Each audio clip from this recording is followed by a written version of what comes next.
Tonight, we begin a gentle journey into one of the most healing practices the Buddha ever taught. Through ancient stories and teachings, we will explore the path of forgiveness together. These are not lessons to memorize or techniques to master. They are timeless teachings that will naturally settle into your heart, guiding you toward the peace that forgiveness brings. Before we begin, feel free to share what time it is and where you're listening from. If you are carrying the weight of old mistakes, know that you are not alone. If you are holding resentment towards someone who hurt you, that too is part of being human. The Buddha understood that we all carry these burdens. He taught that forgiveness is not a single moment of letting go, but a gradual practice of releasing what weighs us down. Tonight, we will explore both kinds of forgiveness. The forgiveness we extend to ourselves when we cannot stop replaying our own mistakes, and the forgiveness we gradually offer to those who have wronged us, not because they deserve it, but because we deserve peace. As we move through these teachings and stories, you may notice your breathing naturally deepening, your body naturally softening. Understanding brings its own peace. There is nowhere else you need to be right now. Nothing else you need to fix tonight. Just rest here as we explore the Buddha's teachings together. The Buddha once taught his students about 2 arrows. He said that when something painful happens to us, it is like being struck by an arrow. This first arrow is the actual event, the mistake we made, the words we said that we wish we could take back, the harm we caused without meaning to. This first arrow hurts. There is no denying that. But the Buddha noticed something important about human suffering. He saw that we almost always shoot ourselves with a second arrow immediately after the first one strikes. This second arrow is our reaction to what happened. The harsh story we tell ourselves. The brutal self-judgment. The way we replay the mistake over and over, each time adding more criticism and shame. The first arrow might be shouting at someone we love in a moment of stress. The second arrow is spending the next 3 days telling ourselves we are a terrible person who always ruins relationships. The first arrow is making an error at work. The second arrow is the voice that says we are incompetent and will never succeed at anything. Here is what the Buddha understood. The first arrow is often beyond our control. Life brings pain. We make mistakes because we are human and still learning. But the second arrow, that one we shoot ourselves, and that second arrow often causes far more suffering than the first one ever could. Tonight, as we explore forgiveness, we begin here, with learning to put down the second arrow, with noticing the difference between what actually happened and the story we tell ourselves about what it means. This is where forgiveness of ourselves begins. Not by denying the first arrow or pretending we did nothing wrong, but by stopping the attack, by choosing not to add violence to pain. Let us explore a story that shows this teaching in a way that might settle into your bones more deeply than words alone can reach. In a monastery tucked into the mountains, there lived a young monk named Tenzo. He had been at the monastery for only 6 months, and he was eager to prove himself worthy of being there. Every task he was given, he approached with intense focus and care. He wanted the senior monks to see that he was serious about his practice. One morning, the abbot called Tenzo to his room. The abbot was a man in his 70s, with kind eyes and gnarled hands that showed decades of work. He gestured for Tenzo to sit. "I have a special task for you today," the abbot said. He walked to a shelf and carefully lifted down a tea bowl. It was clearly very old, with a deep brown glaze that seemed to hold light within it. This bowl belonged to my teacher and to his teacher before him. It has been part of our tea ceremonies for over 100 years. Tenzo's eyes widened. He could feel the weight of responsibility settling onto his shoulders. "Today we have an important visitor coming," the abbot continued. "I would like you to prepare tea using this bowl. Wash it carefully, warm it, and have everything ready for this afternoon." Tenzo bowed deeply and accepted the bowl with both hands. He could feel his heart beating faster. This was an honor, but also a test. He would not fail. He carried the bowl to the kitchen as if it were made of spider silk. He prepared a basin of warm water, selected the softest cloth he could find, and began the careful process of washing the precious bowl. As he worked, his mind was full of thoughts. He imagined the abbot praising his careful attention. He pictured the important visitor being impressed by the tea ceremony. He rehearsed every step he would need to take that afternoon. He was so lost in these thoughts that he did not notice his hand slipping. The bowl tilted in his wet grip. He tried to catch it, but only knocked it harder. The ancient tea bowl fell from his hands and shattered on the stone floor. For a moment, Tenzo could not breathe. He stared at the broken pieces.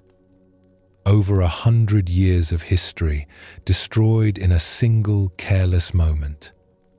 The abbot's treasured bowl from his beloved teacher, now just shards of pottery scattered across the floor. His first thought was to hide it. Maybe he could say he never received the bowl. Maybe he could claim someone else had broken it. His mind raced through desperate possibilities. But he was a monk, training in honesty and integrity. He could not lie. He would have to confess what he had done. As he knelt there among the broken pieces, the second arrow struck. His mind began its attack. "How could you be so careless? You are not worthy to be here. The abbot trusted you with something precious and you destroyed it. You always mess everything up. They will send you away and you will deserve it." The voice in his head was vicious. It did not simply acknowledge that he had made a mistake. It told him that the mistake proved he was fundamentally flawed. That this one moment of clumsiness revealed his true nature as someone who ruins beautiful things. Tenzo gathered the pieces with shaking hands and carried them to the abbot's room. He knelt outside the door, feeling sick with dread. When the abbot called for him to enter, Tenzo could barely speak. "Master," he said, his voice breaking, "I have done something terrible." He placed the broken pieces on the floor in front of the abbot and lowered his head. Tears ran down his face. He waited for the anger, the disappointment, the order to leave the monastery. The abbot looked at the broken bowl for a long moment. Then he looked at Tenzo's face, seeing the anguish there. "Tell me what happened," the abbot said quietly. Through his tears, Tenzo explained. The washing, the distraction, the slip. He did not make excuses. He simply told the truth. When he finished, the abbot nodded slowly. He picked up one of the larger pieces and turned it over in his weathered hands. "This bowl has been part of our monastery for many years," the abbot said. "It survived a fire 40 years ago. It made it through an earthquake when I was a young monk. It has been used in thousands of tea ceremonies." Tenzo's heart sank further. He had destroyed something irreplaceable. But the abbot's next words surprised him. All that time, it was waiting to break. Every object that exists will eventually break, burn, or crumble to dust.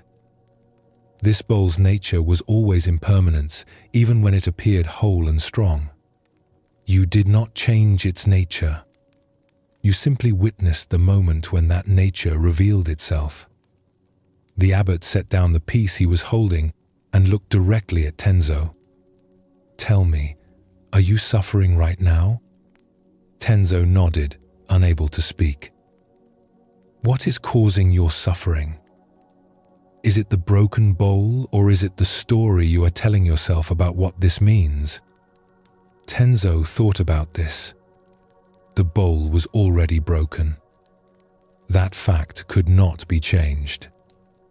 But his mind had taken that fact and built an entire narrative on top of it. A story about his worthlessness, his clumsiness, his fundamental inadequacy. "The bowl is broken," Tenzo said slowly. "But I am telling myself that I am a terrible person, that I always ruin things, that you will send me away. And has any of that story helped you?" The abbot asked gently. Tenzo shook his head. The bowl broke because conditions came together for it to break. Wet hands, a moment of distraction, the pull of gravity. This is not about your worth as a person or as a monk. This is about a bowl following the nature of all physical things. The abbot stood and placed a hand on Tenzo's shoulder.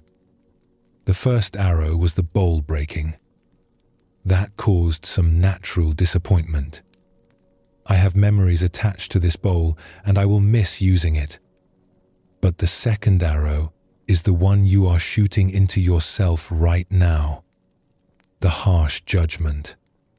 The certainty that this mistake defines you. That second arrow is causing far more pain than the broken bowl ever could. Tenzo felt something shift inside him. The bowl was still broken. He had still made a mistake. But maybe, just maybe, he could acknowledge the mistake without destroying himself over it. "What should I do?" he asked. "Learn from what happened," the abbot said simply. "Pay better attention when handling precious things. But also understand that even with perfect attention, things break. The world is fragile, and so are we. This is not a flaw. This is the nature of existence." He smiled at Tenzo. "Now clean up these pieces carefully. We will use them in the garden path so that this bowl continues to serve the monastery in a new form. And please prepare tea for our visitor this afternoon using one of the everyday bowls. They are just as good for drinking tea." As Tenzo swept up the broken pieces, he felt lighter than he had in the terrible minutes since the bowl had shattered. The mistake had happened. But he was learning to put down the second arrow of self-attack. Take a breath here. Feel how Tenzo's story might reflect something in your own experience. We all know what it feels like to make a mistake and then punish ourselves far beyond what the mistake deserves. The Buddha's teaching of the second arrow helps us see this pattern clearly. When we can notice the difference between what happened and the story we tell about what it means, we create space for forgiveness to begin. We can say, "Yes, I made a mistake," without also saying, "and therefore I am worthless." This is not about making excuses or avoiding responsibility. Tenzo still needed to clean up the broken bowl and learn to be more careful. But he could do those things without the crushing weight of shame and self-hatred. The wisdom here is simple but profound. Pain is part of life. Mistakes are part of being human. But the vicious attack we launch against ourselves after mistakes, that is optional. We can choose to put down that second arrow. let us explore another story that shows this teaching from a different angle.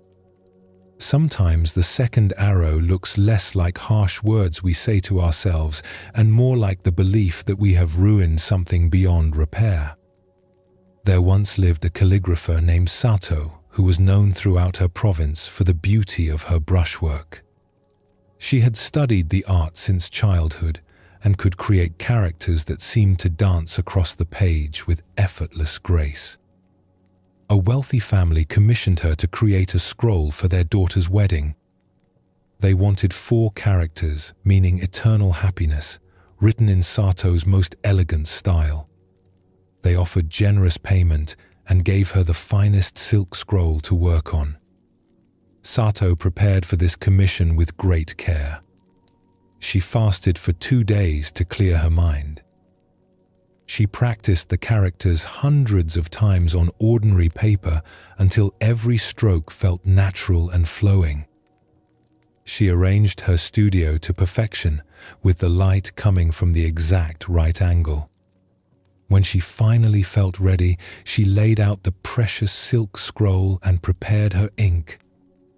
She had chosen her favorite brush, one made from wolf hair that held ink beautifully and created lines of varied thickness. The first character flowed from her brush with absolute perfection. She could feel it as she worked. Every stroke was balanced and alive. This was some of her best work.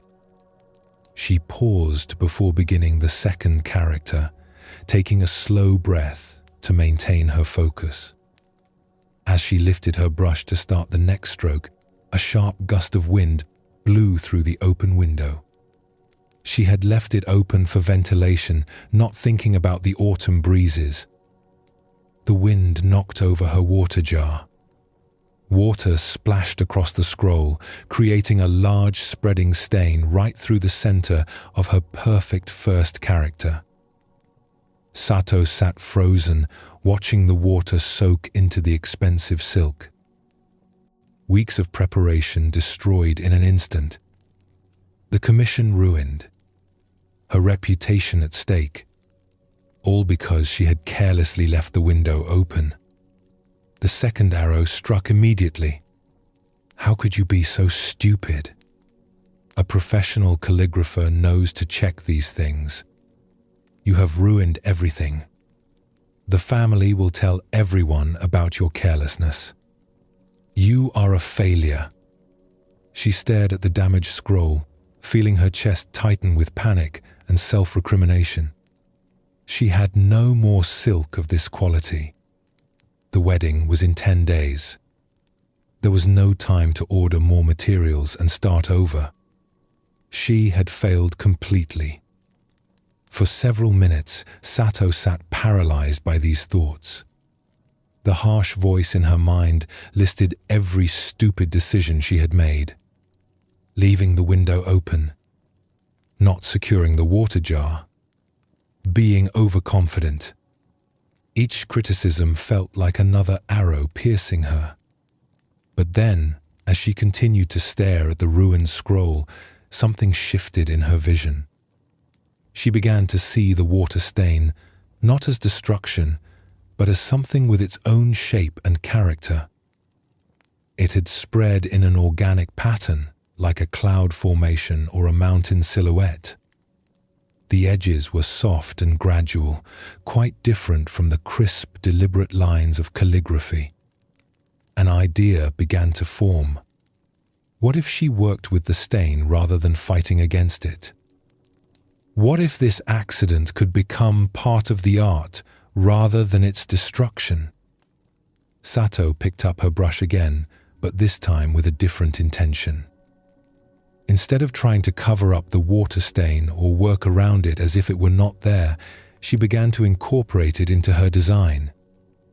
She let the stain suggest where certain strokes should go. She used its organic shapes as a counterpoint to the structured characters. As she worked, she felt something loosening inside her.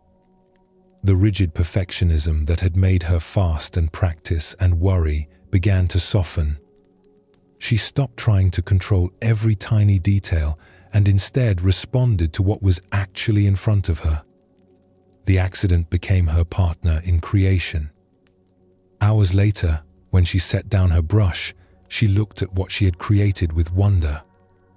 It was completely different from what she had planned. The water stain wove through the four characters, creating depth and movement. The piece had a spontaneity and life that her carefully controlled work sometimes lacked. The formal perfection she had been aiming for had been replaced by something more interesting, something that showed both mastery and surrender, both skill and acceptance of accident. When she delivered the scroll to the family, they were amazed. They said it was unlike anything they had seen before. The bride's mother wept when she saw it, saying it captured something about marriage itself. The way plans and accidents weave together. The way rigid expectations must soften to allow for real beauty. Sato accepted their praise, but she knew the real gift the scroll had given her. It had taught her that the second arrow of harsh self-judgment had almost prevented her from discovering something new. When the water spilled, she could have stayed stuck in self-attack and truly ruined everything. Instead, she had noticed the voice of criticism, felt its pain, and then gently set it aside to see what else might be possible. The mistake had still happened. The original plan had still been disrupted. But these facts did not have to mean failure. They could mean transformation instead. In both of these stories, we see the same teaching unfolding. The first arrow comes. The bowl breaks. The water spills. These things happen in life, and they bring natural disappointment or frustration. This is normal and human. But then comes the choice point. Do we shoot the second arrow? Do we take the pain of what happened and multiply it with harsh judgment and catastrophic stories? Or can we notice that impulse and choose differently? The abbot helped Tenzo see that his worth was not determined by a broken bowl. Sato discovered on her own that a mistake could become an opening rather than a disaster. Both of them practiced putting down the second arrow. This is the foundation of self-forgiveness in Buddhist practice. It begins with noticing when we are attacking ourselves, with seeing clearly that the story we tell about our mistakes is separate from the mistakes themselves. You might have something in your life right now, some mistake or regret that you keep replaying. Notice what happens in your mind when you think about it. Can you distinguish between the actual event and the harsh commentary you add to it? The event is the first arrow. It happened. But the second arrow, the voice that says you are fundamentally flawed or damaged because of it, that arrow is optional. The Buddha taught that suffering comes from clinging and resistance. When we cling to an image of ourselves as perfect and then resist the reality that we make mistakes, we suffer. But when we can accept that mistakes are part of learning, part of being human, part of the fragile nature of existence, we suffer less. This does not mean we ignore the consequences of our actions. Tenzo still had to clean up the broken bowl. Sato still had to figure out what to do about the damaged scroll. Taking responsibility is part of the practice. But responsibility looks different without the second arrow. It becomes about learning and repairing rather than about proving our worthlessness. It becomes about asking, what can I do now, rather than how terrible am I? As you rest here tonight, you might notice thoughts arising about your own mistakes, old regrets, recent slip-ups, words you wish you could take back. This is natural. The mind brings these things up. See if you can notice when the second arrow appears, when the voice of harsh judgment starts to speak. You do not have to fight with this voice or push it away. Simply notice it. Ah, there is the second arrow. There is the harsh story I tell about what this mistake means. And then, gently, see if you can put it down. Not because you are pretending the mistake did not happen, but because you understand that attacking yourself does not help anyone. Not you, not the people you may have hurt, not the situation you are trying to improve. The Buddha's wisdom on forgiveness begins here, with this simple but profound shift. From criticism to compassion. From the second arrow to simple acknowledgement of the first. This is how we begin to forgive ourselves. Not all at once, not perfectly, but moment by moment, choosing a gentler way. There is an old saying about resentment. Holding on to anger towards someone who has wronged you is like drinking poison and expecting the other person to die. The bitterness sits in your stomach, not theirs. The replaying of old hurts happens in your mind, not theirs. The sleep you lose belongs to you alone. The Buddha understood something essential about the nature of resentment. He taught that hatred never ceases through hatred. That holding on to grievances creates suffering in the person who holds them, regardless of whether the other person ever knows or cares about your anger. This might seem unfair. Someone wrongs us, and we are the ones who have to do the work of forgiveness. They get to move on with their life, while we struggle with the weight of what they did. But Buddhist wisdom approaches this differently. Forgiveness is not a gift we give to the person who wronged us. It is a gift we give to ourselves. When we forgive, we are not saying that what happened was acceptable. We are not excusing harmful behavior or pretending we were not hurt. We are simply choosing to release the poison of resentment so that we can be free. Tonight we explore this kind of forgiveness. The forgiveness we extend not because someone deserves it, but because we deserve peace. Not because the wrong was small or insignificant, but because carrying it has become too heavy. This teaching can be difficult to accept. Part of us wants the other person to suffer as we have suffered. Part of us believes that letting go of our anger means letting them off the hook. But the Buddha saw clearly that our anger does not punish them. It punishes us. When we hold resentment, we carry the person who hurt us everywhere we go. They live in our thoughts, in our tight shoulders, in our restless nights. We give them space in our hearts and minds long after they have moved on from the encounter. We allow them to continue hurting us through our own unwillingness to let go. Forgiveness offers a different path. Not reconciliation necessarily.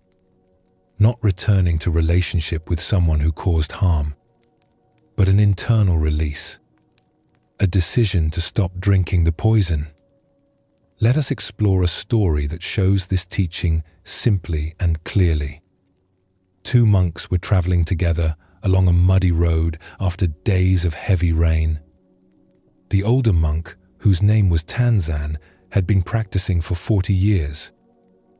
The younger monk, Aikido, had been ordained for only 3 years and was still learning to manage his mind and emotions. As they walked, they came to a place where the road crossed a swollen stream. The water rushed brown and fast, and the usual stepping stones were completely submerged. Standing at the edge of the stream was a young woman in fine silk robes, clearly from a wealthy family. She looked distressed. In their tradition, monks were not supposed to touch women, especially not young women. The rules were strict about this. Both monks knew this well. Tanzan approached the woman and asked if she needed help. She explained that she had to cross but was afraid of the current and did not want to ruin her expensive clothing. Without hesitation, Tanzan picked her up, carried her across the stream, and set her down gently on the other side.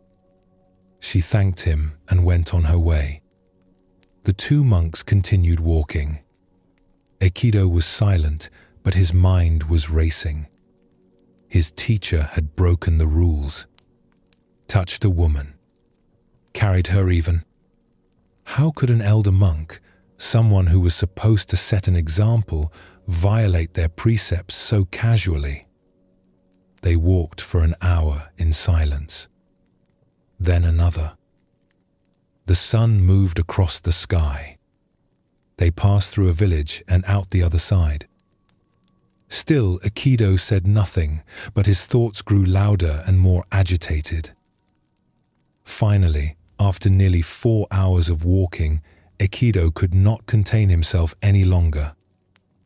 "Master," he said, his voice tight with barely controlled frustration, "we are not supposed to touch women. Especially not young, beautiful women. Yet you picked that girl up and carried her across the stream. How could you do that?" Tanzan turned to look at his student with mild surprise. "Oh, that girl?" he said calmly. "I set her down on the other side of the stream hours ago. Why are you still carrying her?" Aikido stopped walking, struck by the truth of these words. Tanzan had helped the woman and then released the encounter completely. It was finished. He had moved on. But Aikido had been carrying the weight of that moment for hours, letting it build and ferment into resentment and judgment. The woman was long gone, probably at home by now, unaware that a young monk was still mentally carrying her. Tanzan had forgotten about the incident entirely. But Aikido had held on to it, turning it over and over in his mind, letting it poison his afternoon and his relationship with his teacher.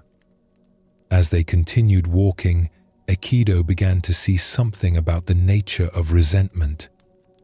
The event itself had taken maybe 2 minutes. Tanzan lifting the woman, crossing the stream, setting her down.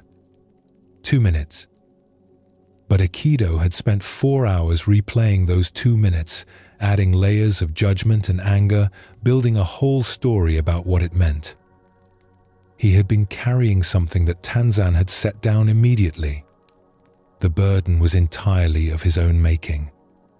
This realization did not come all at once. As they walked, Aikido found his mind returning again and again to the stream crossing, wanting to argue with Tanzan's point, wanting to justify his anger. But each time, he could see more clearly that he was the one choosing to carry this. Tanzan had offered him an example of how to help someone and then let it go. Instead, Aikido had picked up the weight and carried it for hours. By evening, when they stopped at a temple for the night, Aikido's resentment had begun to dissolve. Not because Tanzan had apologized or explained himself, but because Aikido had seen the truth of how he was creating his own suffering. Take a slow breath here and feel into this story. How many things are you still carrying that happened hours ago, days ago, years ago? How many 2-minute encounters have you replayed for months, adding weight each time you return to them? The Buddha's teaching on forgiveness shows us that we have a choice in each moment. We can set down what happened, or we can carry it. The person who wronged us is not making us carry it. They have often moved on completely, unaware that we are still holding the weight of what they did. This does not mean we pretend nothing happened. Aikido had genuinely seen something that troubled him. His concern about the rules was real. But he had a choice about how long to carry that concern and how much power to give it over his peace. Forgiveness means setting down what we have been carrying. Not because it was not heavy, but because carrying it is hurting us more than it hurts anyone else. Sometimes the weight we carry is much heavier than a broken rule. Sometimes we are carrying real harm, real betrayal, deep wounds that change the course of our lives. For these situations, we need to look at forgiveness from another angle. In a farming village, there lived a man named Jiro who grew rice in the paddies that his family had tended for generations. His fields were fed by a careful system of irrigation channels that brought water from the river through many farms before reaching his land. One summer, his neighbor upstream, a man named Kenji, made a decision that would change everything. Kenji wanted to grow more rice, so he altered the irrigation channels to divert more water to his own fields. He did this without consulting the other farmers, thinking only of his own gain. When the summer heat came, Jiro's fields did not get enough water. His rice plants withered and turned brown. He walked his dry fields in disbelief, then in growing anger as he realized what Kenji had done. An entire year's crop lost. His family's income gone. All because of one man's greed. Jiro confronted Kenji, who did not even apologize. Kenji shrugged and said he had the right to take what water he needed. The law was unclear about water rights, and there was little Jiro could do. The rage that filled Jiro was like nothing he had felt before. At night he lay awake, planning elaborate revenge. He imagined destroying Kenji's fields the way his had been destroyed. He fantasized about confronting Kenji in the village square, shaming him in front of everyone. He spent hours composing speeches about injustice that he would deliver to the village council. During the day, he could barely function. When he should have been planning his next crop, he was consumed with thoughts of what Kenji had taken from him. When he should have been repairing tools and preparing for the next season, he was rehearsing arguments and imagining confrontations.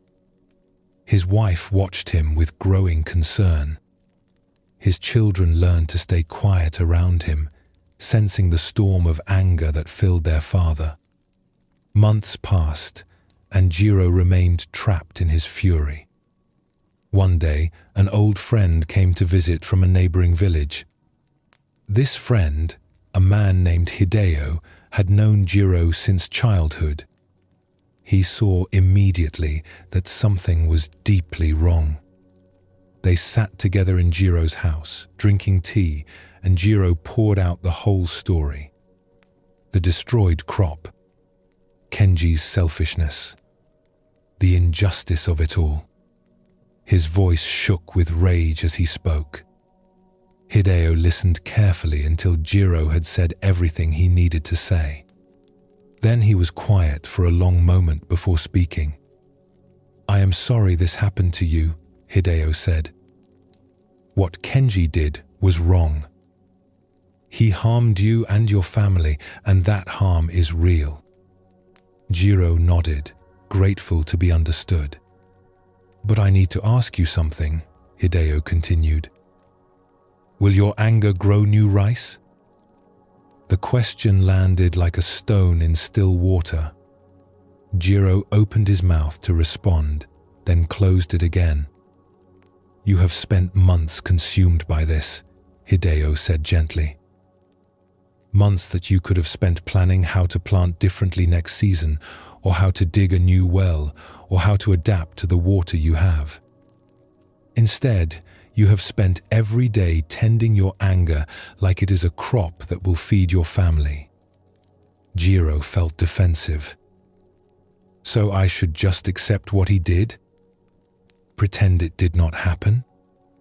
"No," Hideo said firmly. "You should acknowledge what happened and deal with it practically. Talk to the village council if that might help. Find new sources of water if you can. Plant crops that need less irrigation. Do whatever you can to protect your family going forward." but do all of that without feeding the anger that is eating you alive. He leaned forward and looked directly at Jiro. The anger you feel is natural. Kenji wronged you. But holding on to that anger, replaying it every day, letting it take over your life, that is not hurting Kenji. He is sleeping well at night. He is planning his next crop. Your rage is not touching him at all. It is only destroying you. Jiro wanted to argue, but he could not. He knew Hideo was right. Kenji did seem unbothered by what he had done. Meanwhile, Jiro had become a shell of himself, hollowed out by bitterness. "How do I let it go?" Jiro asked, and there was desperation in his voice. He does not deserve forgiveness. Forgiveness is not about what he deserves, Hideo said quietly. It is about what you deserve. You deserve to sleep at night. Your wife deserves to have her husband back. Your children deserve a father who can laugh again. You deserve to put your energy into building your life rather than rehearsing your grievances.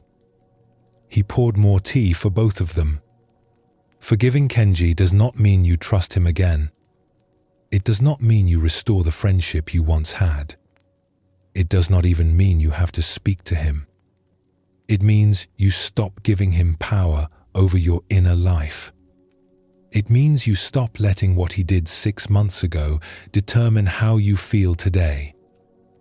Over the following weeks, Jiro began the difficult work of releasing his resentment. It did not happen all at once. Some days he would feel free of it, and then something would remind him, and the anger would flare up again. But each time, he would remember Hideo's question. Will your anger grow new rice? Slowly, painfully, he began to redirect his energy.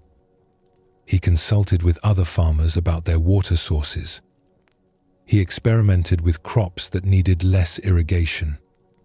He repaired the relationships with his wife and children that his rage had damaged. He did not forgive Kenji because Kenji apologized. Kenji never did apologize. He forgave because carrying the weight of what Kenji had done was preventing him from moving forward with his own life. The forgiveness was not for Kenji's benefit. It was for his own. A year later, Jiro's fields were producing again. Not as much as before, but enough. He had adapted to the new reality of less water. More importantly, he had his life back. He could laugh with his children again. He could make plans for the future without every thought being colored by bitterness. When people in the village asked him how he had recovered from such a betrayal, he would say simply, "I decided that Kenji had already taken 1 year's crop from me. I was not going to let him take the rest of my life as well." These two stories show us different aspects of the same teaching. Aikido was carrying resentment over something small, something that had barely affected him. Jiro was carrying resentment over real harm, over a genuine injustice that had serious consequences for his family. But in both cases, the resentment was hurting the person carrying it more than anyone else. Tanzan had forgotten the stream crossing. Kenji was sleeping well despite his wrongdoing. The person suffering from the resentment was always the one holding it. This is what the Buddha meant when he taught that holding on to anger is like grasping a hot coal with the intent of throwing it at someone else. You are the one who gets burned. Forgiveness in the Buddhist sense is the decision to put down the hot coal.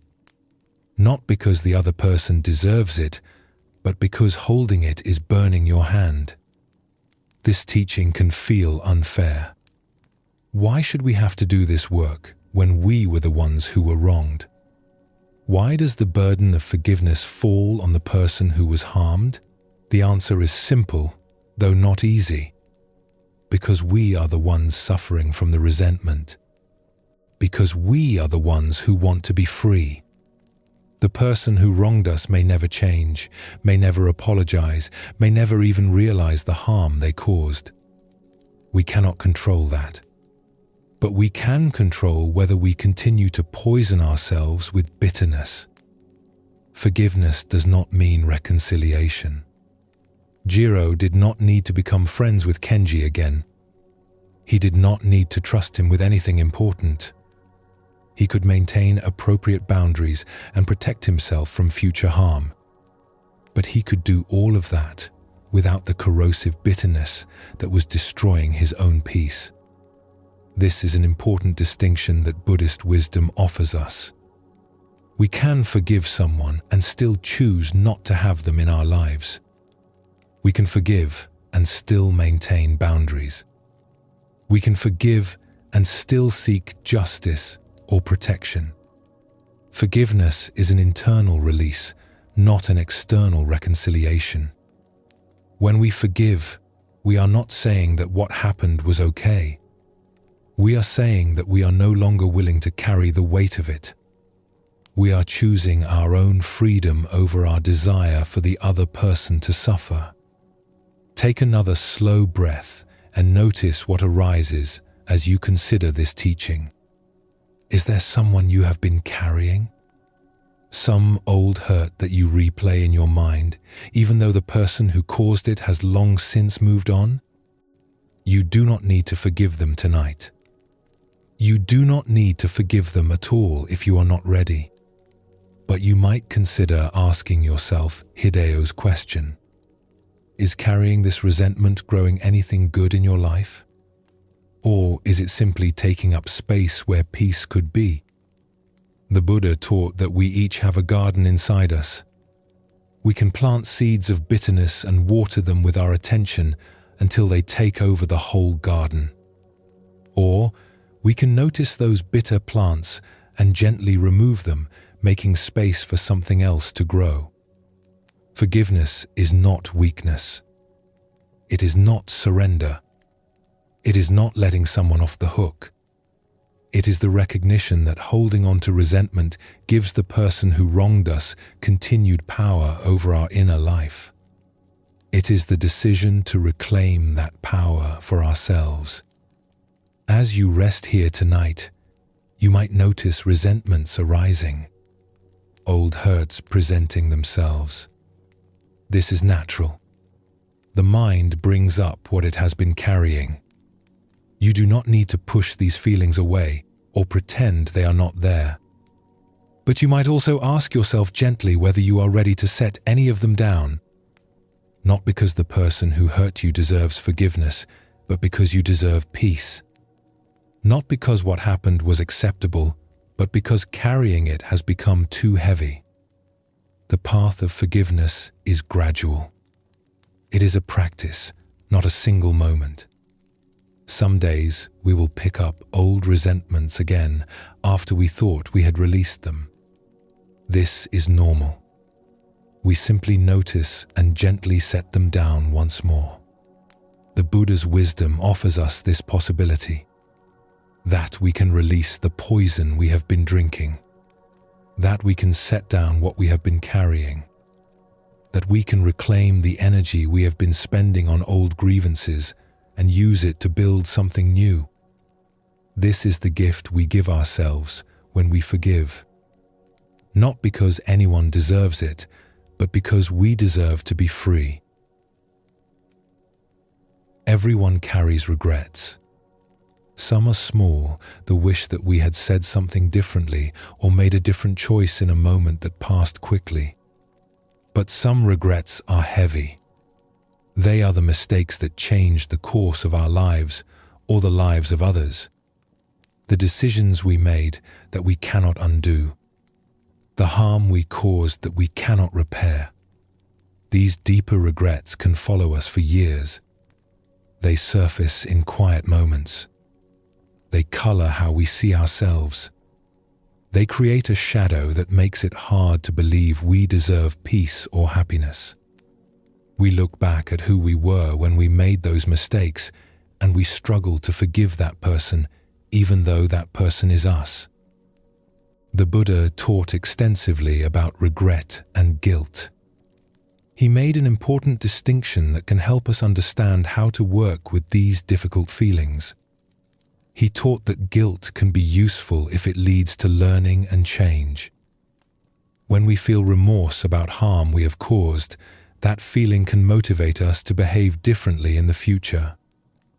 It can wake us up to the consequences of our actions and inspire us to grow. But guilt that does not lead anywhere, guilt that simply replays the past over and over without any possibility of learning or change, that kind of guilt is what Buddhists call useless suffering. It does not help us. It does not help the people we harmed. It simply keeps us trapped in a cycle of shame.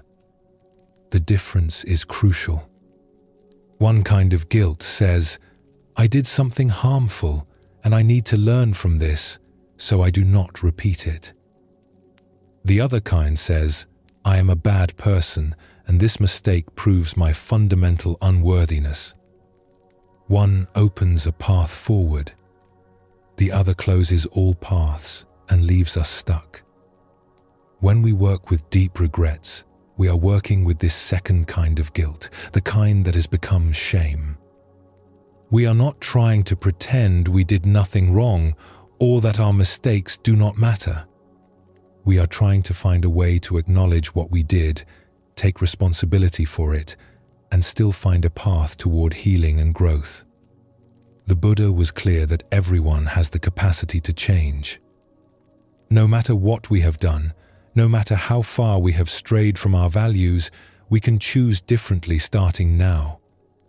The past is fixed. We cannot change what happened. But the future is still open. Who we become next is still up to us. This is where self-forgiveness for deep regrets begins. Not with denying what we did or making excuses for it, but with asking a different question. Instead of asking, how could I have done that? We begin to ask, what can I do now? Instead of endlessly reviewing the past, we begin to face the present and future. This shift is not easy, especially when the mistakes we are working with are serious. It can feel wrong to forgive ourselves. It can feel like we are letting ourselves off the hook or dishonoring the people we hurt. But continuing to punish ourselves does not honor anyone. It does not repair the harm. It does not make us better people. It simply keeps us locked in a past we cannot change. Let us explore a story about someone wrestling with this very struggle. In a small village, there lived a young man named Haru who was apprenticed to a master potter. Haru had been studying with the potter for 2 years, learning the careful art of shaping clay on the wheel, mixing glazes, and firing pieces in the large kiln. The master potter, an elderly woman named Chiyo, had spent months preparing for a special commission. A wealthy patron had ordered a complete tea set, 12 pieces that would be used in an important ceremony. Chiyo had selected the finest clay, developed a special glaze, and worked on these pieces for weeks. The pieces were beautiful. The cups were perfectly balanced, the teapot poured without dripping, and the glaze had a depth that seemed to glow from within. Chiyo had put them in the kiln for their final firing and asked Haru to watch the temperature carefully while she rested. Haru knew this job was important. He had fired pieces before and understood the process. The temperature had to be maintained at a precise level for many hours. If it dropped too much, the glaze would not set properly. If it got too hot, the pieces could crack or even melt. For the first few hours, Haru was attentive. He added fuel to the fire at the right intervals and checked the temperature regularly. But as the afternoon wore on, he became distracted. A friend from the village stopped by to talk. Then another. Soon Haru was caught up in conversation, laughing and joking while the kiln temperature slowly rose beyond the safe range. By the time he remembered to check, it was too late. The tea set was ruined. The glaze had bubbled and run. Some pieces had cracked. Months of his master's work destroyed because he had not paid attention. Haru stared into the kiln in horror as the reality of what he had done became clear. His master's reputation depended on delivering this commission on time. The patron was powerful and could spread word throughout the region if he was disappointed. And beyond the practical concerns, there was the fact that Chiyo had put her heart into these pieces. They were some of her finest work. When Chiyo came to check on the firing and saw what had happened, her face went pale. She looked at the ruined pieces for a long time without speaking. Haru felt his stomach twist with shame and dread. Finally, Chiyo turned to him and asked simply, "What happened?" Haru could have lied. He could have said the kiln malfunctioned or that he had been called away for an emergency. But he found he could not add dishonesty to his failure. He told her the truth. He had been distracted. He had not paid attention. He had destroyed her work through his carelessness. Chiyo was quiet for a long moment. Then she said, "Go home. I need time to think about this." Haru left the workshop feeling like his life was ending. He had failed his master. He had proven himself unworthy of her teaching.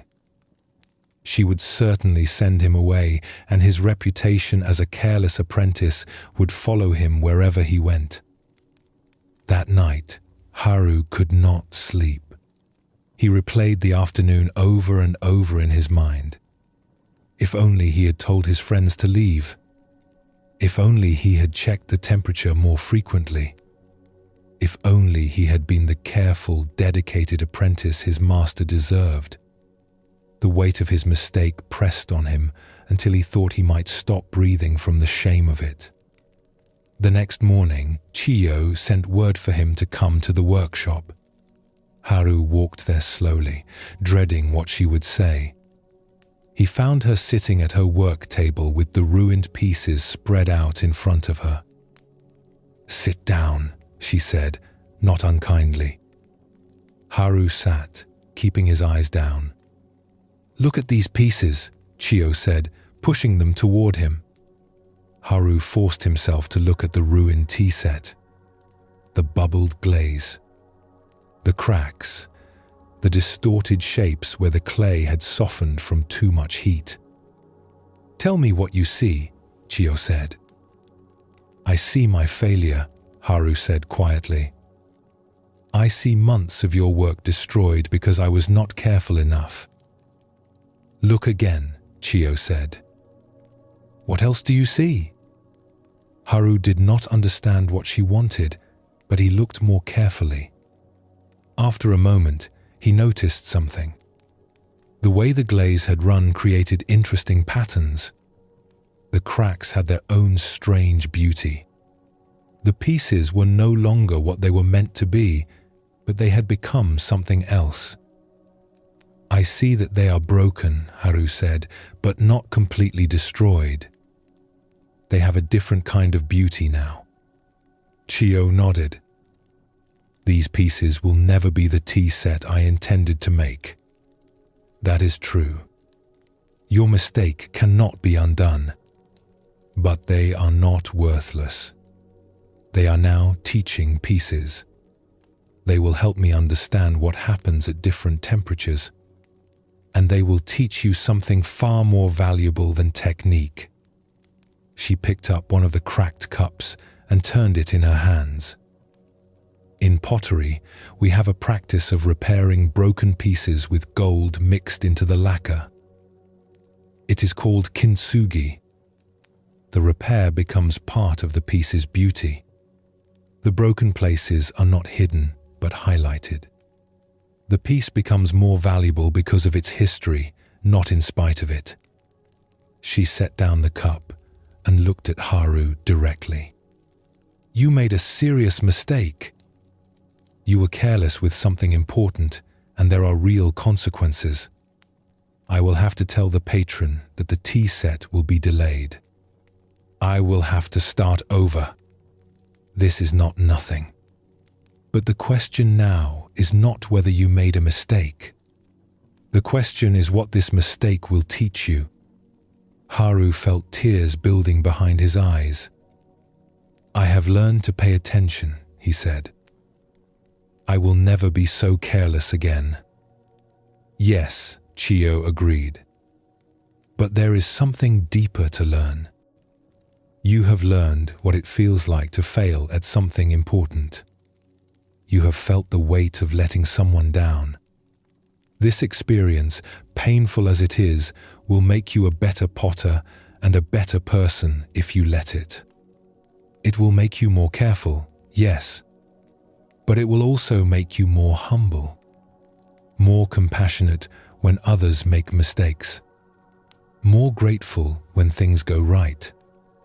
She stood and walked to the window, looking out at the garden.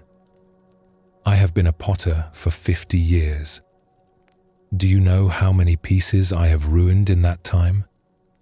Do you think I became a master without making terrible mistakes? The difference between a master and an apprentice is not that the master never fails. It is that the master has learned how to fail and keep going. Over the following weeks, Chiyo taught Haru how to work with the ruined pieces. They ground some down to add to new clay. They used others as teaching examples.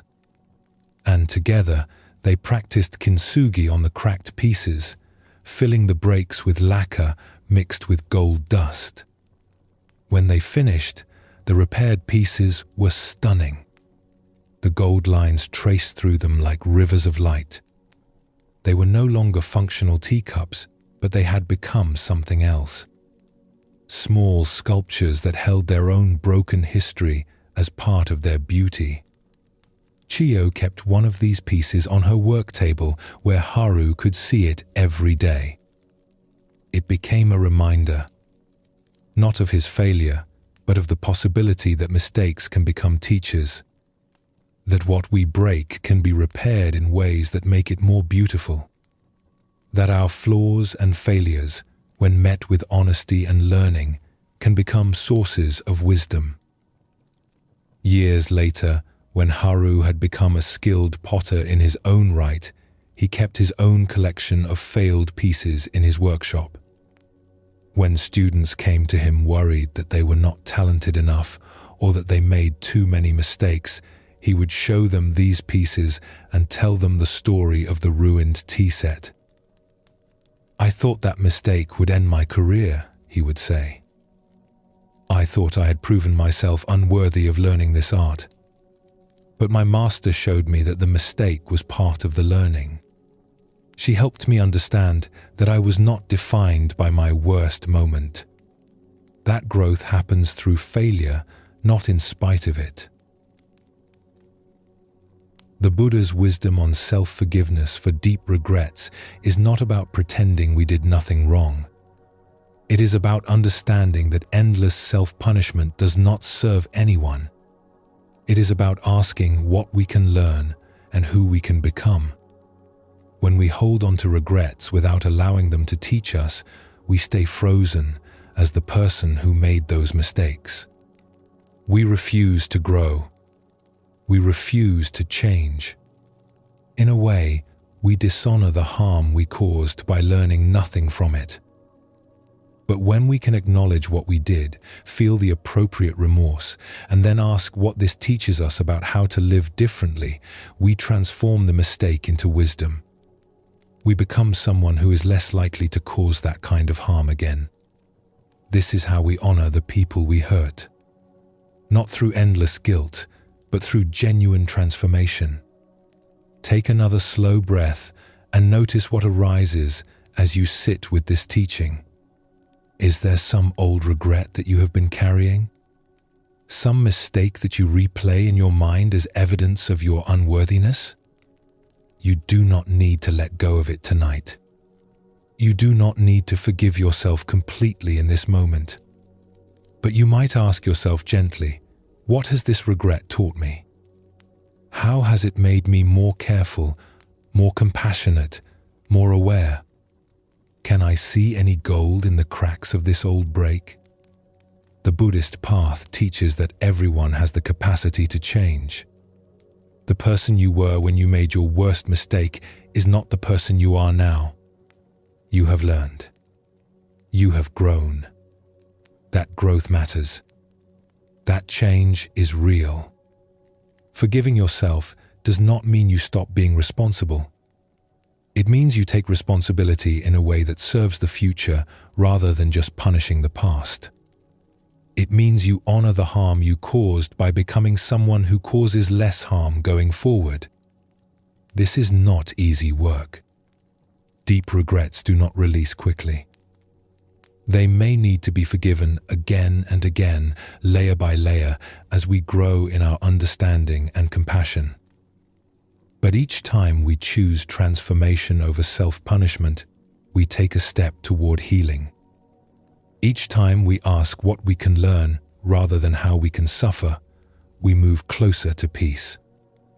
The Buddha taught that the purpose of practice is not to become perfect. It is to become free. Free from the cycles of harm and suffering. Free from being controlled by our worst moments. Free to grow and change and become someone new. As you rest tonight, you might hold this possibility gently. That your mistakes, even your serious regrets, do not have to define you. That you can acknowledge what you did, take responsibility for it, and still choose who to become next. That the broken places in your past can be repaired with the gold of understanding and become sources of wisdom and compassion. This is the path of self-forgiveness for deep regrets. Not forgetting, not excusing, but transforming, learning, growing, becoming someone who creates less suffering and more good. This is how we honor both the harm we caused and the potential we still carry to be better than we were. Some hurts go deeper than others. There are the small betrayals and thoughtless words that sting for a moment and then fade. And then there are the wounds that change us, the betrayals that shift the course of our lives, the harm done by people we trusted, the cruelties that seemed deliberate and personal. These deep hurts are different. They cannot be released with a simple decision to let go. They have roots that reach into how we see ourselves and the world. They affect our ability to trust, to open our hearts, to believe that people are fundamentally good. Working with these wounds requires a different kind of patience and gentleness. The Buddha taught that hatred never ceases through hatred. That if we meet cruelty with cruelty, betrayal with bitterness, we only add more suffering to the world. But he also understood that this teaching can feel impossible when we are the ones who have been deeply hurt. How can we not hate someone who deliberately harmed us? How can we forgive something that feels unforgivable? Buddhist wisdom does not ask us to forgive because the person who hurt us deserves it. Most of the time, they do not. It does not ask us to pretend the hurt was not real or that what happened was acceptable. The harm was real. The pain matters. Our anger makes sense. Instead, this ancient wisdom invites us to see forgiveness as something we do for ourselves, as a way of unlocking the prison that resentment builds around our hearts. When we hold on to deep bitterness towards someone who hurt us, we carry them with us everywhere we go. They live in our thoughts. They occupy space in our hearts. They have power over our peace, even years after the harm was done. Forgiveness offers a different path. Not reconciliation with someone who is harmful. Not returning to a relationship that was toxic. Not trusting someone who proved themselves untrustworthy. But an internal release. A gradual process of taking back the power we have given them over our inner life. This kind of forgiveness takes time. It cannot be rushed. It unfolds in layers, often over months or years. Some days we feel we have released the bitterness, and then something triggers the old wound, and we discover we are still carrying it. This is natural. Deep hurts do not heal in straight lines. Tonight we explore this gradual path of deep forgiveness. Not because anyone is demanding we forgive, but because we want to be free. Because we are tired of carrying the weight. Because we deserve peace, even if the person who hurt us never apologizes or changes. Let us begin with a story about a man whose life was upended by betrayal and who slowly found his way to freedom. In a prosperous town, there lived a merchant named Koji who dealt in fine fabrics. He had built his business over 20 years through hard work and careful attention to his customers. He was known as honest and fair, and people traveled from distant villages to buy cloth from him. Koji had a business partner, a man named Takeshi, who had been his friend since childhood. They had grown up together, learned the trade together, and built the business together. Koji trusted Takeshi completely. They were like brothers. One spring, Koji needed to travel to the capital to arrange new trade contracts. The journey would take 2 months. He left Takeshi in charge of the business, as he had done many times before. He had no reason to worry. While Koji was away, Takeshi did something that would destroy everything they had built.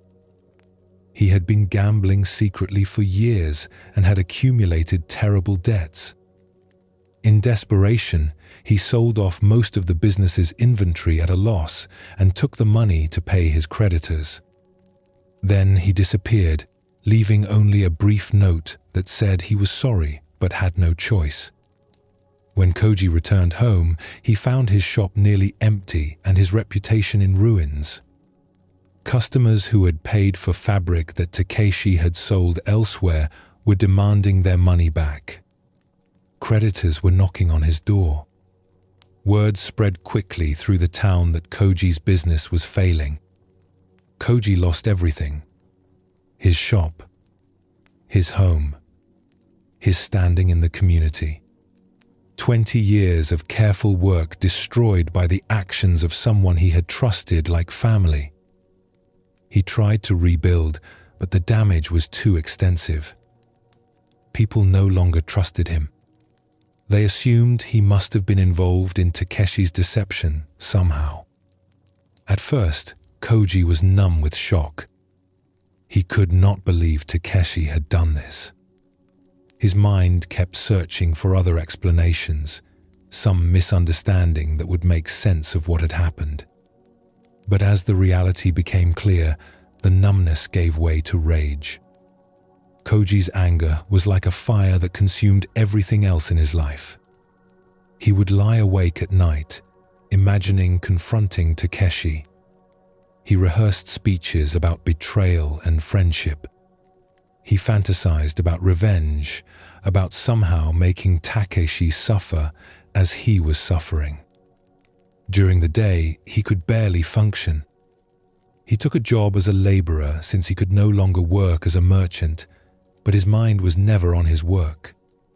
He was always thinking about Takeshi, where he might be, whether he felt any remorse, whether he ever thought about the destruction he had caused. Koji's health began to fail. The constant anger gave him headaches and made his stomach hurt. He stopped seeing friends. He stopped enjoying anything. His entire life became about his bitterness toward Takeshi. 2 years passed this way. 2 years of Koji's life consumed by resentment. He was thinner now, his face lined with stress. His few remaining friends worried about him, but did not know how to help. One evening, an old friend named Masato came to visit. They had known each other for 30 years, and Masato had watched with concern as Koji deteriorated under the weight of his anger. They sat together drinking tea, and Masato asked gently, "Koji, who is suffering more from what Takeshi did, you or Takeshi?" Koji's first reaction was defensive. "How can you ask that? I am the one who lost everything. I am the victim here." "Yes," Masato said calmly. "Takeshi wronged you terribly. What he did was inexcusable. But I am asking, who is suffering more now, 2 years later? Where do you think Takeshi is right now?" Koji had to admit he did not know. Takeshi could be anywhere. He might be living comfortably somewhere, having solved his gambling debts with Koji's money. He might have started a new life and rarely thought about what he had done. "And where are you?" Masato continued. "You are here in this small room with your health failing, unable to sleep, unable to enjoy anything.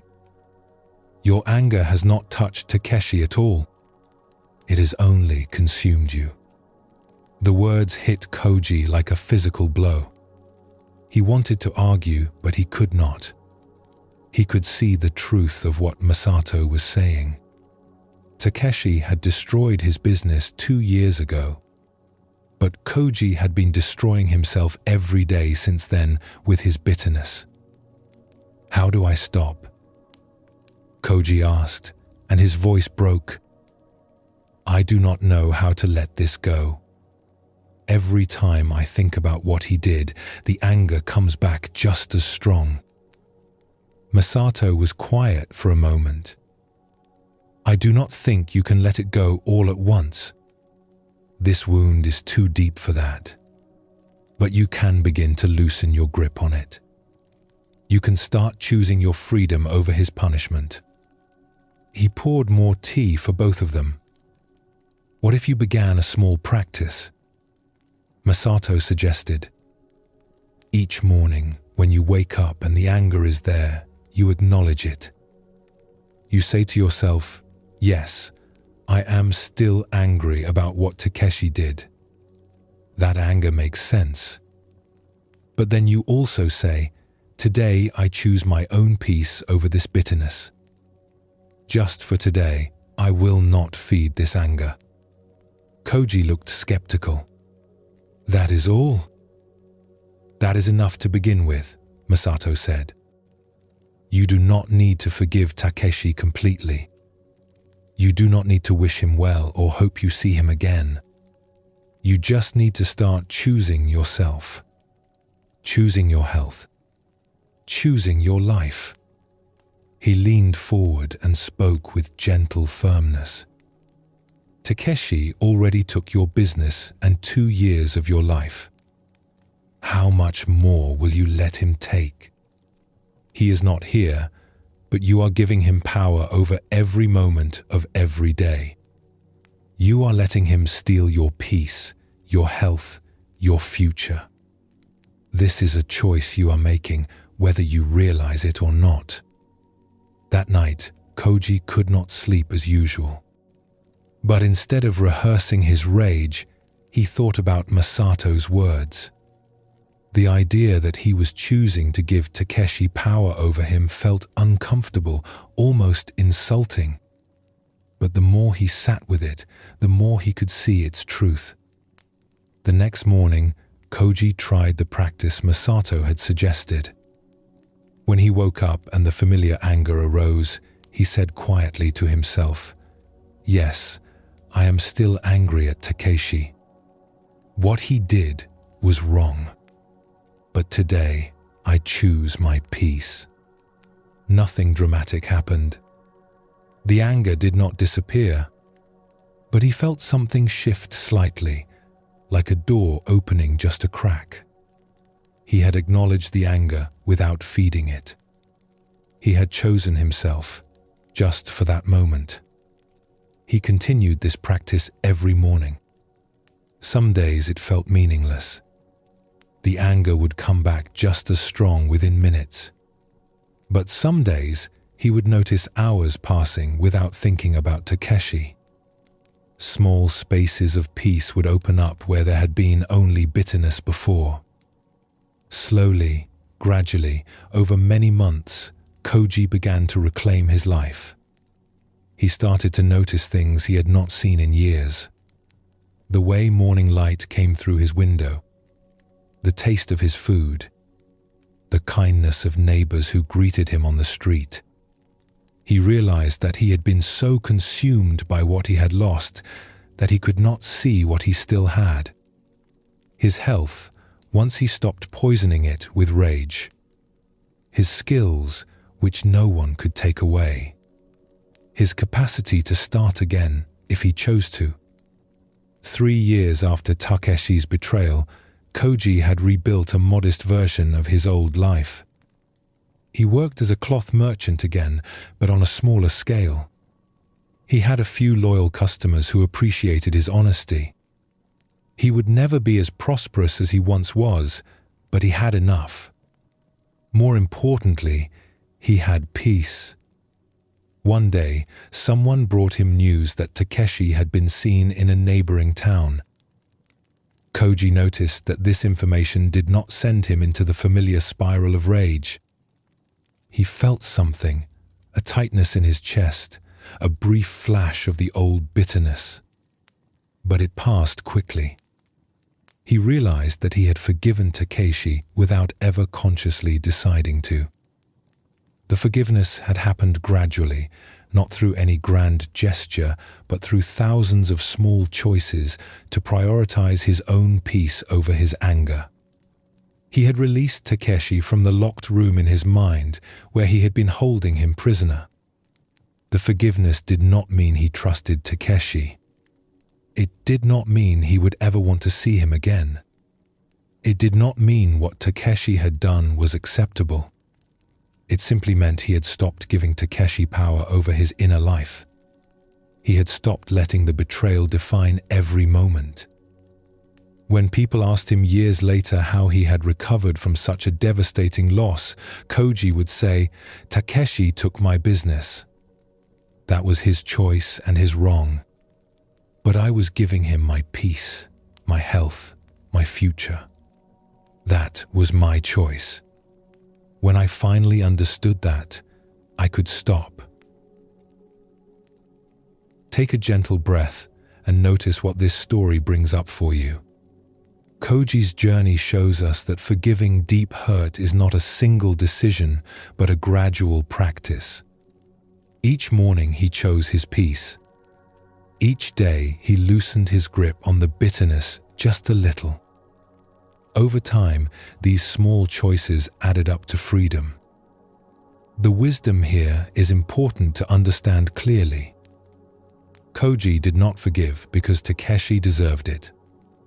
Takeshi never apologized. He never made amends. He likely never even knew that Koji had forgiven him. The forgiveness was entirely for Koji's benefit. It was how he took back his life from the betrayal. This is what Buddhist teaching means when it talks about forgiveness of those who hurt us deeply. It is not about the other person at all. It is about refusing to remain in the prison that resentment builds. It is about choosing freedom over the desire for revenge. The person who wronged us may never apologize. They may never change. They may never face consequences for what they did. We cannot control any of that. What we can control is whether we continue to give them power over our inner life. Take another slow breath and let these teachings settle. If you are carrying a deep hurt tonight, know that you do not need to forgive it before morning. Forgiveness of serious harm is not a single decision, but a gradual unfolding. It requires patience and gentleness with yourself. The Buddhist wisdom on forgiving those who hurt us deeply is ultimately about freedom. Not freedom from the memory of what happened, which may always be there, but freedom from being controlled by it. Freedom from giving the person who hurt us ongoing power over our peace. This freedom comes not through force, but through gentle, persistent practice. Through choosing our peace a little bit each day. Through offering ourselves the compassion we may have been denying. Through gradually loosening our grip on the bitterness that has been burning our own hands. The locked gate that keeps us imprisoned is made of our own resentment.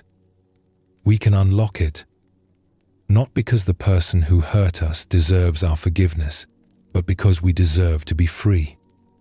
Not all at once, but slowly, patiently, one small choice at a time. As you rest tonight, you might simply acknowledge whatever hurt you are carrying. You do not need to resolve it.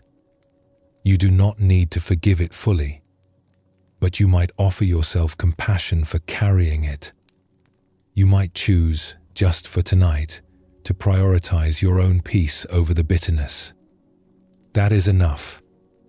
That is the beginning.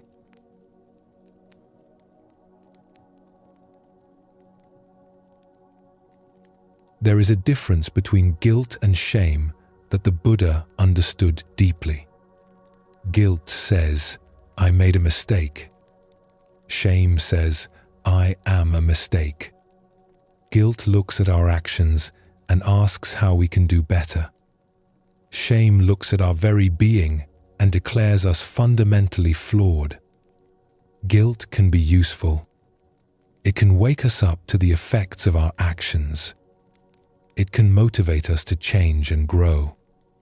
It points to specific behaviors we want to improve. But shame goes deeper. It tells us that something is wrong with who we are at our core, that we are not enough, that we will never be enough. Many of us carry this weight of shame without even realizing it. It becomes so familiar that we mistake it for truth. We believe the voice that says we are not good enough, smart enough, worthy enough. We think this harsh self-judgment is just being realistic about our flaws. But the Buddha taught something different. He taught that underneath all our conditioning, all our mistakes, all our imperfections, there is something pure and untouched. Buddha nature, it is called. The fundamental goodness that exists in every being. This nature cannot be damaged by our mistakes or diminished by our failures. It is always there, like the sky behind the clouds. Shame keeps us from seeing this truth. It convinces us that the clouds are all there is, that our mistakes and imperfections define us completely, that we need to earn our worthiness through perfect behavior or achievements. Tonight, we work with shame itself. Not the specific things we feel ashamed about, but the deeper belief that we are somehow fundamentally not enough. This is tender work. It requires great gentleness. We approach it not with force, but with the lightest touch, like touching a bruise that is still healing. The Buddhist path offers a way through shame that might surprise you. It does not ask you to overcome your imperfections or to become someone better. It invites you to see that your worthiness was never in question. That the one who is aware of your thoughts and feelings, the consciousness reading these words right now, is already complete just as it is. Let us begin with a story about a student who struggled with this very teaching. In a meditation hall tucked into a quiet valley, there was a young student named Ayumi who had come to practice with great sincerity. She had read many books about meditation and enlightenment. She had heard stories of masters who could sit perfectly still for hours, their minds like clear pools of water. She wanted this for herself. But when Ayumi actually tried to meditate, nothing went as she expected. Her mind wandered constantly.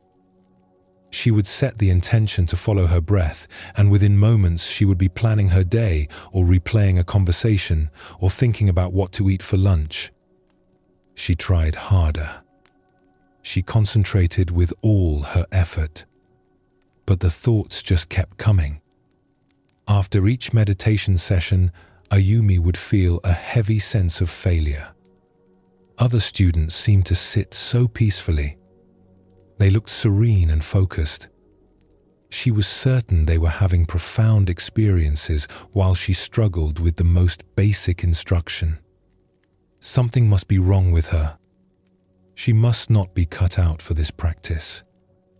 The shame grew each day. Ayumi began to dread meditation periods. She would sit on her cushion feeling like an imposter.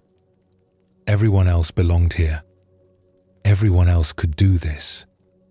She was the only one failing so completely.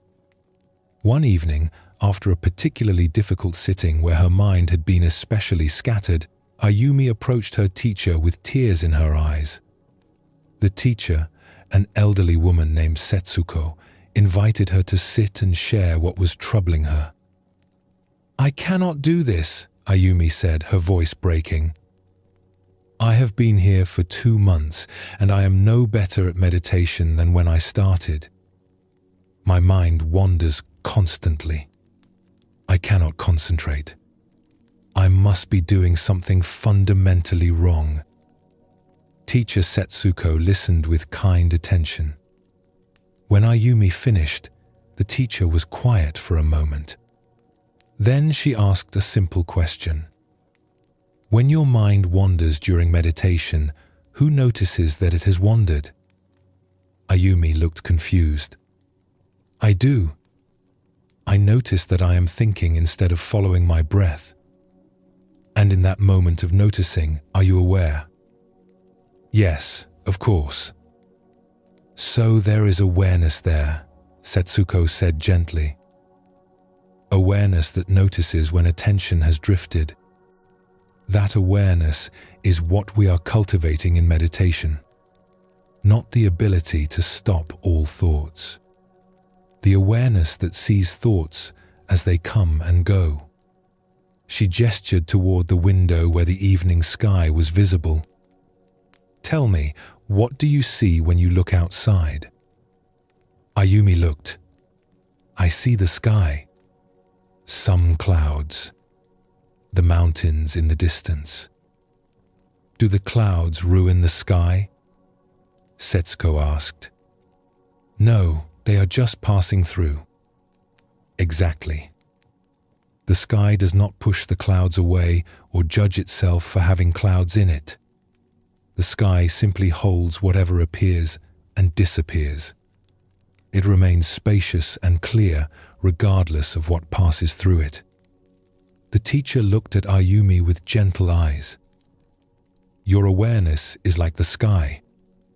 Your thoughts are like clouds. They come and go. Some days there are more clouds, some days fewer. But the sky is always there, always clear in its own nature, regardless of what passes through it." Ayumi started to understand, but felt resistance.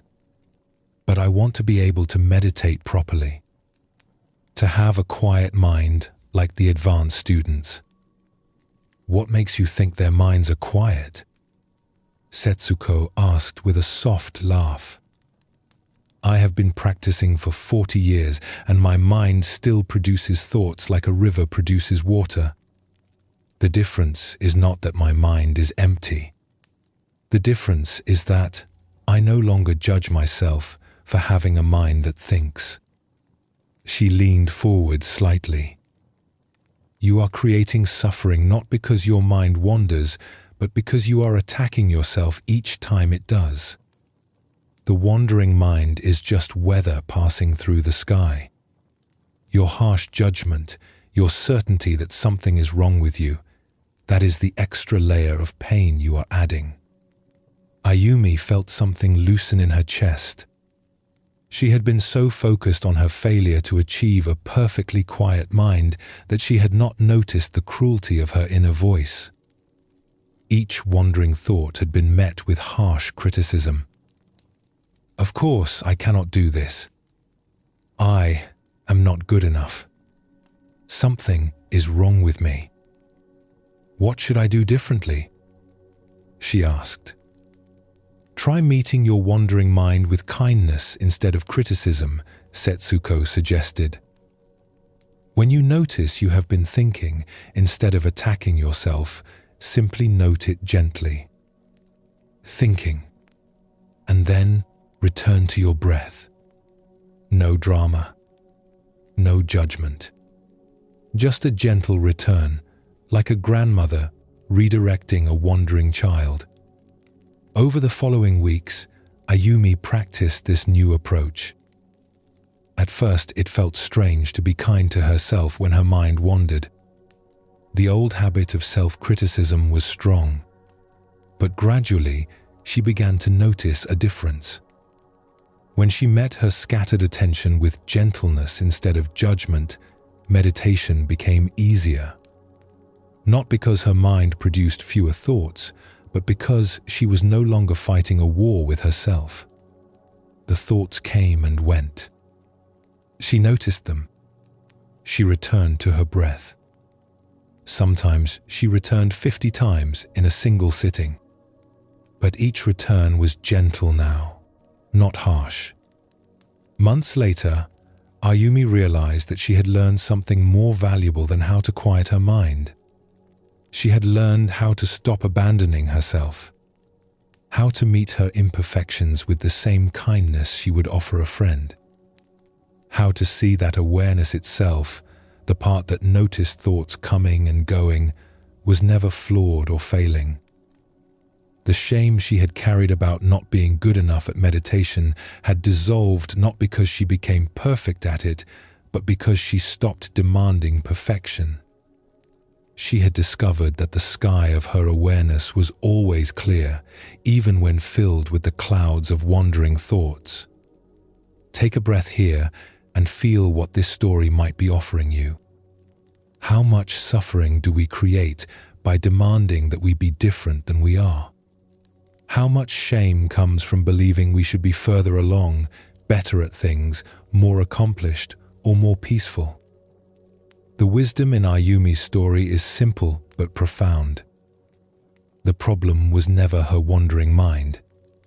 The problem was the harsh judgment she brought to her wandering mind. When she learned to meet herself with gentleness, everything changed. Not because she became perfect, but because she stopped requiring perfection. This teaching reaches into every area of our lives. We carry shame about so many things. Our bodies, our struggles with habits or emotions, our inability to be as calm or confident or successful as we think we should be.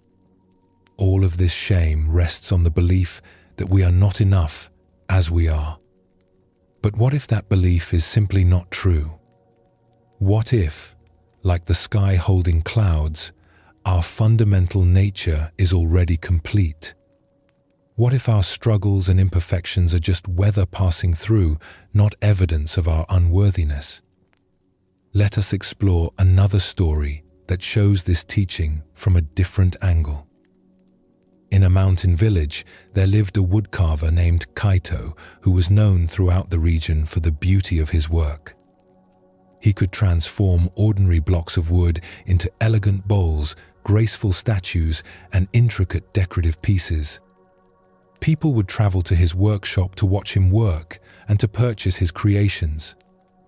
One spring day, a young man named Hideo came to Kaito's workshop, hoping to become an apprentice.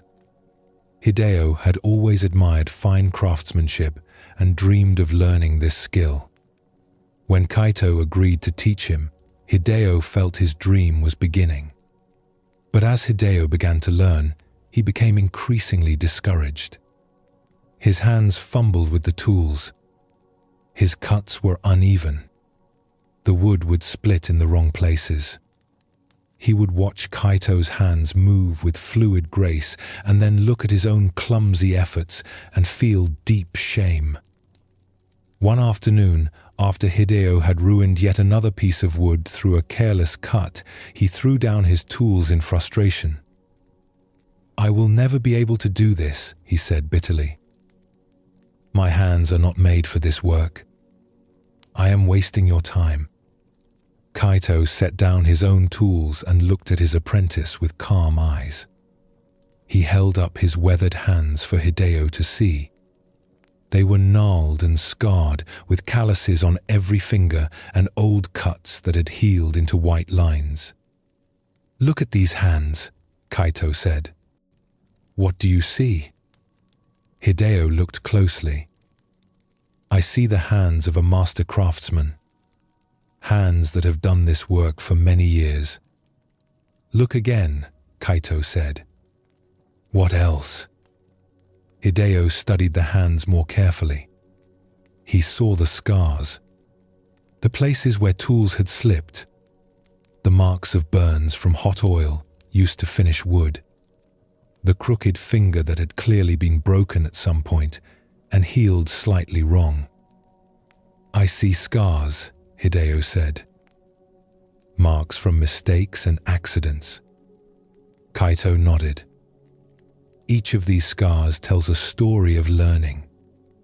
This one," he pointed to a long white line across his palm, "happened when I was about your age. I was trying to carve too quickly and the chisel slipped. I thought I had ruined my hand forever. I was certain I would never be able to carve again." He showed Hideo another scar. This one came from not respecting the grain of the wood. "I forced a cut that the wood did not want to make, and the piece split and caught my thumb. That mistake taught me to work with wood, not against it." He held up his crooked finger. "This I broke when a heavy piece fell on my hand because I had not secured it properly. That taught me patience and the importance of proper setup." Kaito set his hands down on the workbench. "My hands are skilled not despite these scars, but because of them. Each mark represents a lesson learned. Each imperfection comes from the courage to keep trying, even after failure. If I had given up the first time I cut myself or broke a piece, my hands would be smooth and unmarked. They would also be useless for this work." He looked at Hideo with gentle understanding. "You look at your mistakes and see only failure. You think your clumsy hands prove you are not meant for this. But I look at my scarred hands and see my entire apprenticeship written there. The only difference between a master and a beginner is time and willingness to keep learning from mistakes." Hideo felt tears building behind his eyes. He had been so ashamed of his failures, so convinced that they proved he was not good enough. But Kaito was showing him that mistakes were not obstacles to learning. They were the path of learning itself. "But what if I never get good at this?" Hideo asked. "What if I keep making mistakes forever?" Kaito smiled. "I still make mistakes. Last week, I misjudged a cut and ruined a piece I had been working on for 3 days. The difference is not that I no longer make mistakes. The difference is that I no longer believe mistakes mean I am not worthy of doing this work." He picked up a piece of wood and ran his scarred fingers along its grain. "Perfectionism is the enemy of craftsmanship," he said. "If you need every cut to be perfect before you feel allowed to continue, you will never create anything. But if you can see each imperfect cut as information, as teaching, as part of the process, then mistakes become your friends instead of your enemies." Over the months and years that followed, Hideo slowly developed his skills. His hands became marked with their own scars. Some cuts went wrong. Some pieces split. Sometimes his work fell short of what he envisioned. But he learned to meet each mistake with curiosity instead of shame. What can this teach me? How can I adjust my approach? Decades later, when Hideo had become a master craftsman himself with students of his own, he would often hold up his weathered hands to show them. "See these scars?" he would say. "These are not marks of failure. These are evidence that I was willing to try, to fail, to learn, and to try again. These imperfect hands have created more beauty than perfect, unmarked hands ever could. Because perfect hands would mean I never took the risk of learning." He would tell his students what Kaito had told him all those years ago. That shame comes from believing our imperfections disqualify us.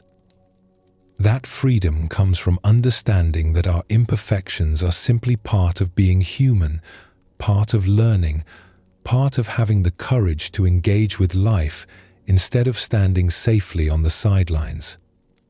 Both Ayumi and Hideo learned the same essential teaching. The shame they carried was based on a false belief. Ayumi believed her wandering mind meant she was bad at meditation.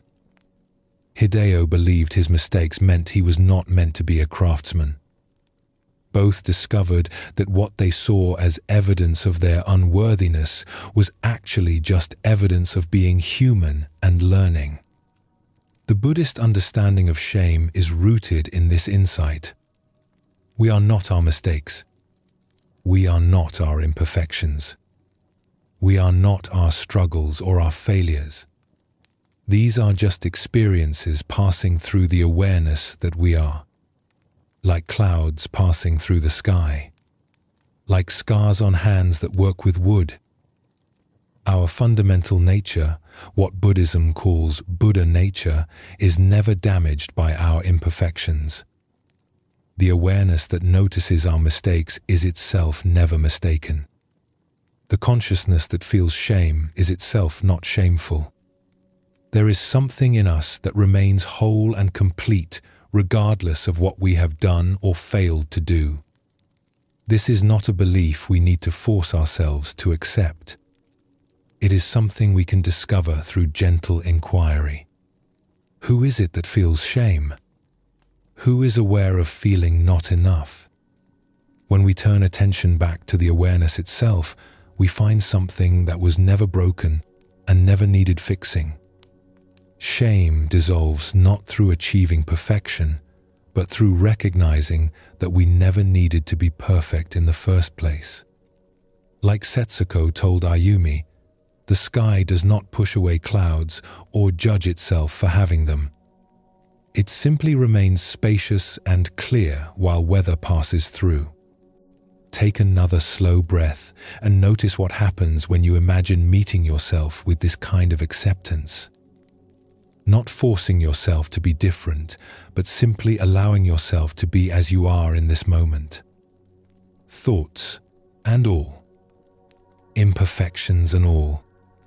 Struggles and all. The weight of shame is so heavy because we are carrying it alone, convinced we are the only ones who are flawed. But everyone struggles. Everyone makes mistakes.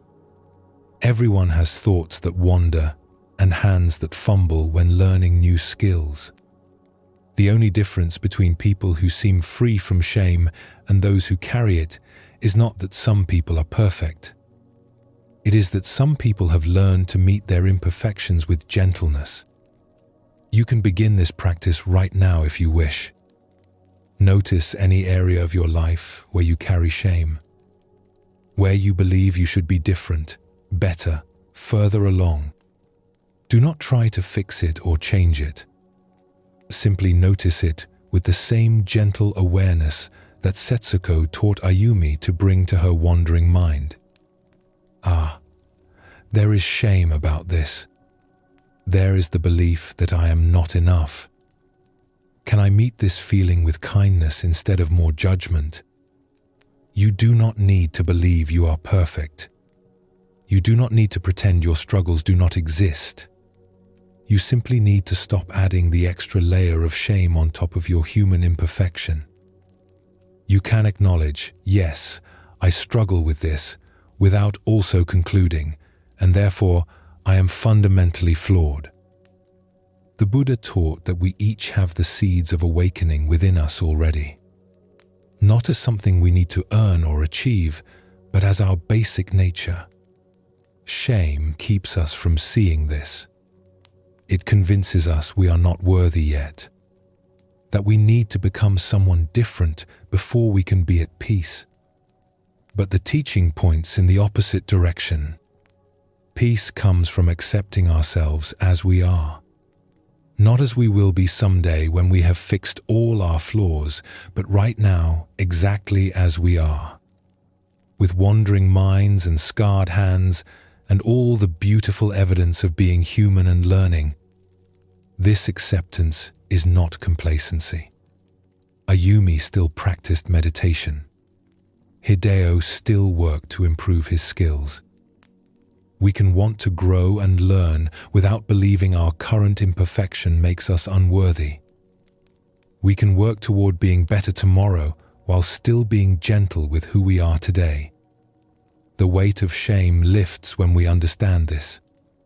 When we stop demanding that we be further along before we deserve our own kindness.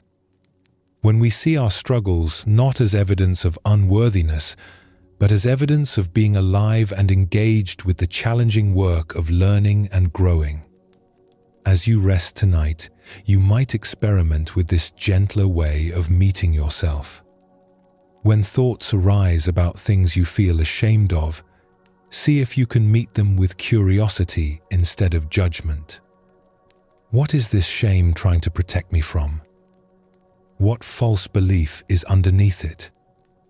You might discover, as Ayumi and Hideo did, that the shame was never based on truth, that you were always enough, that your awareness, the consciousness, experiencing these words right now is already complete and whole, that the scars and struggles are not evidence of unworthiness, but evidence of courage, of showing up, of trying, of being beautifully, imperfectly human.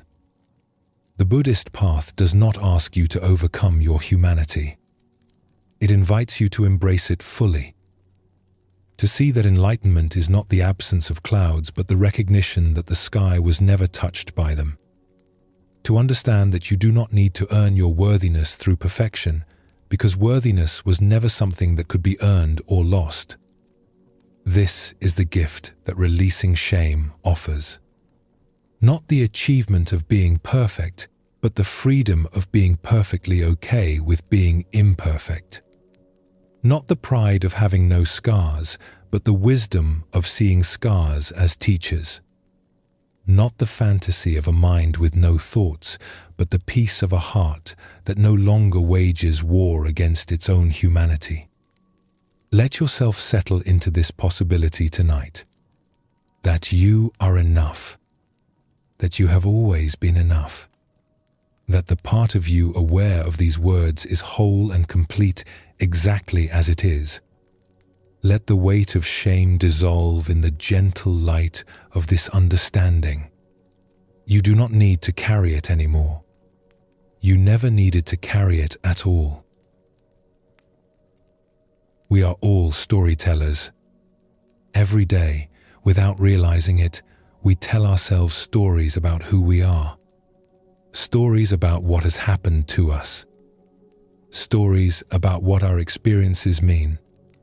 These narratives become so familiar that we mistake them for truth.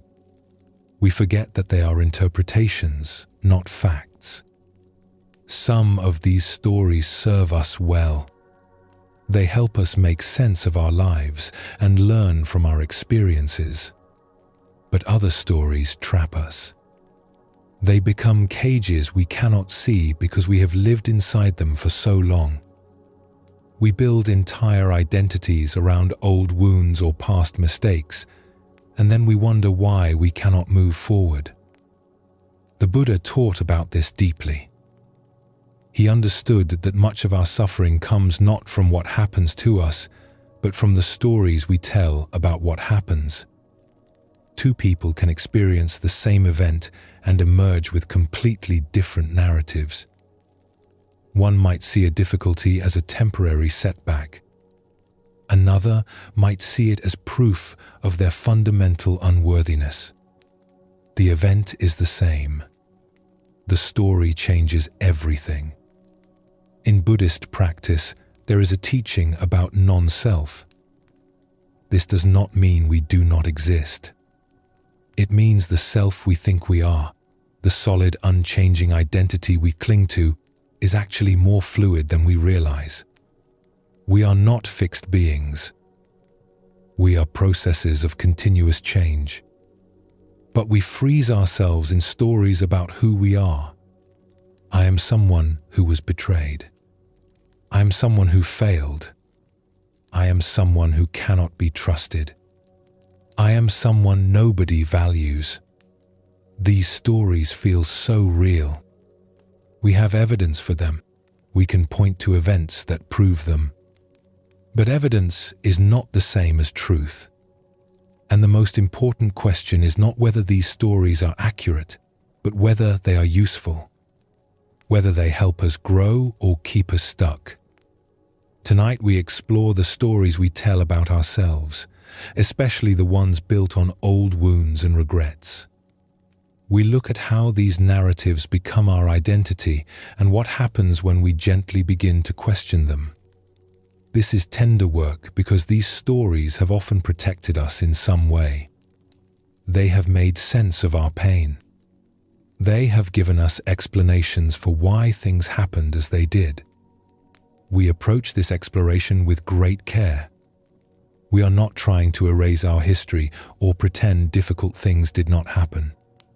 We are simply asking whether the story we have been telling is the only possible story.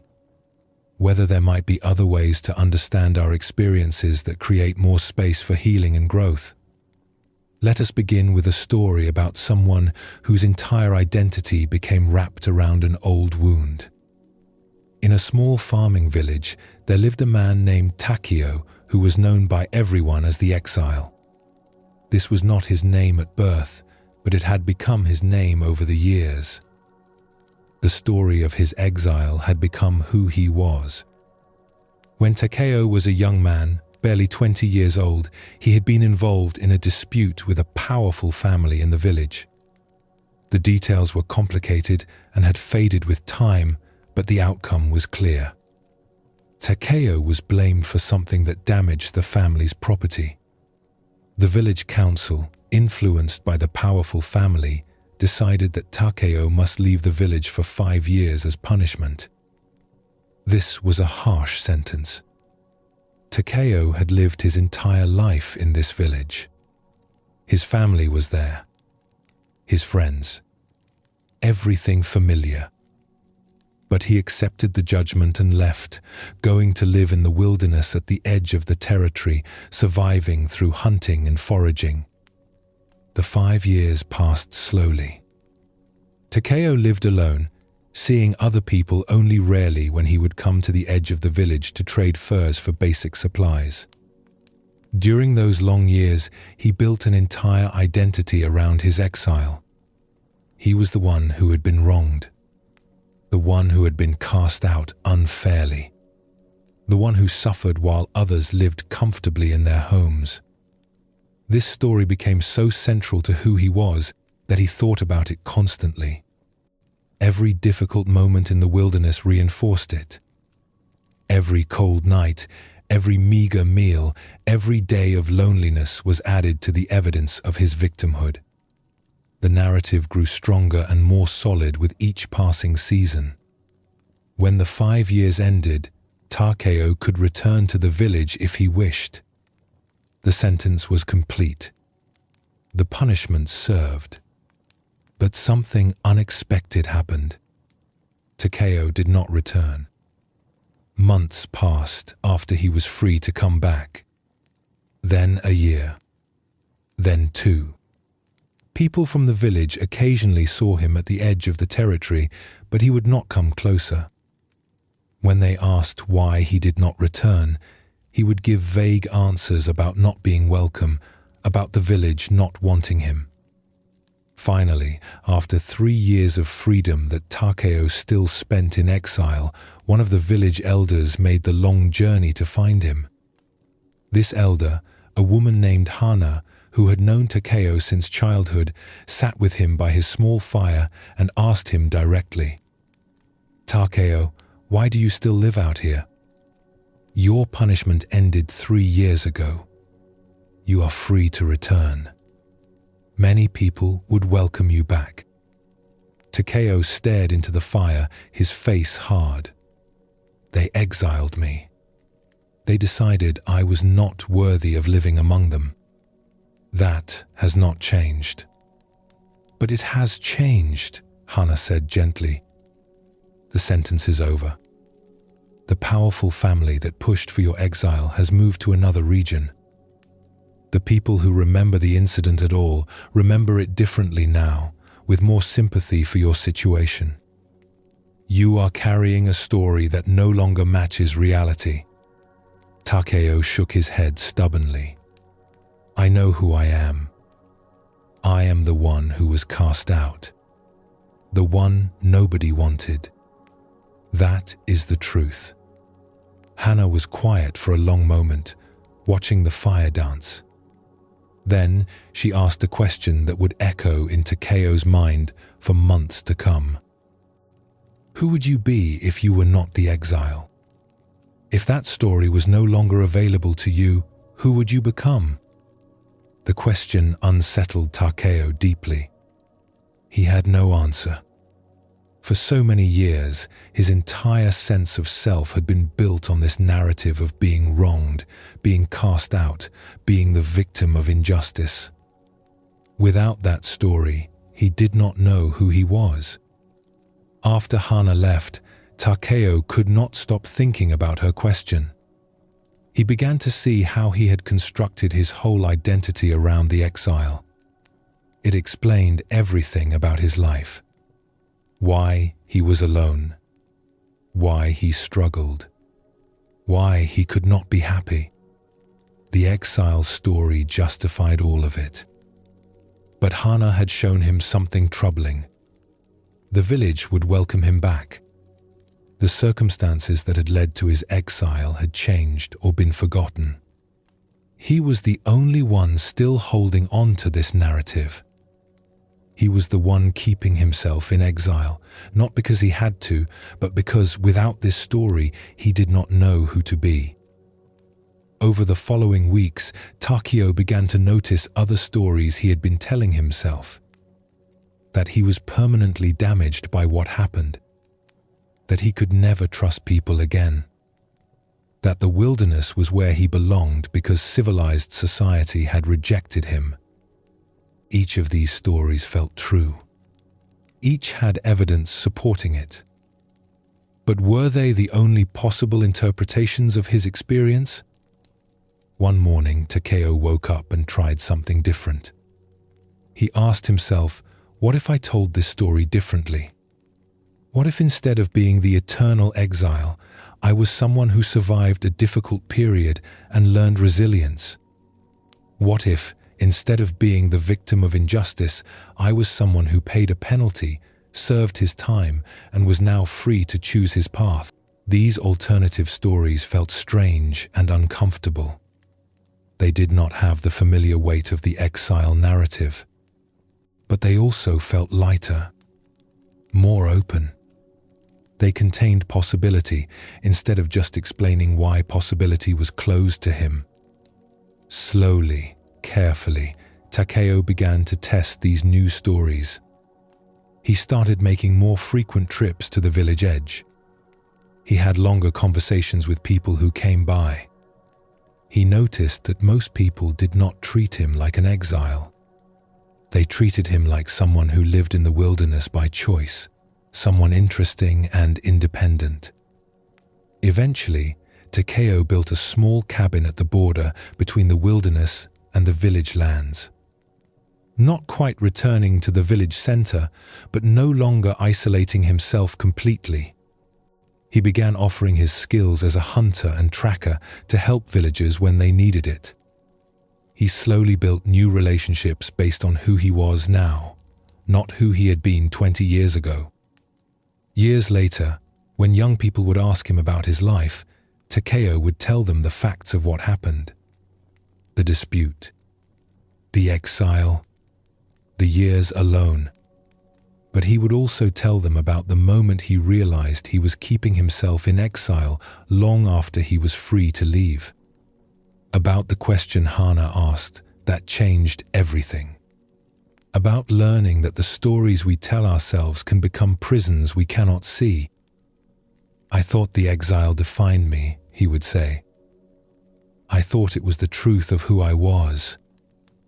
But it was just one possible story about a period of my life. When I finally saw that, I could choose a different story.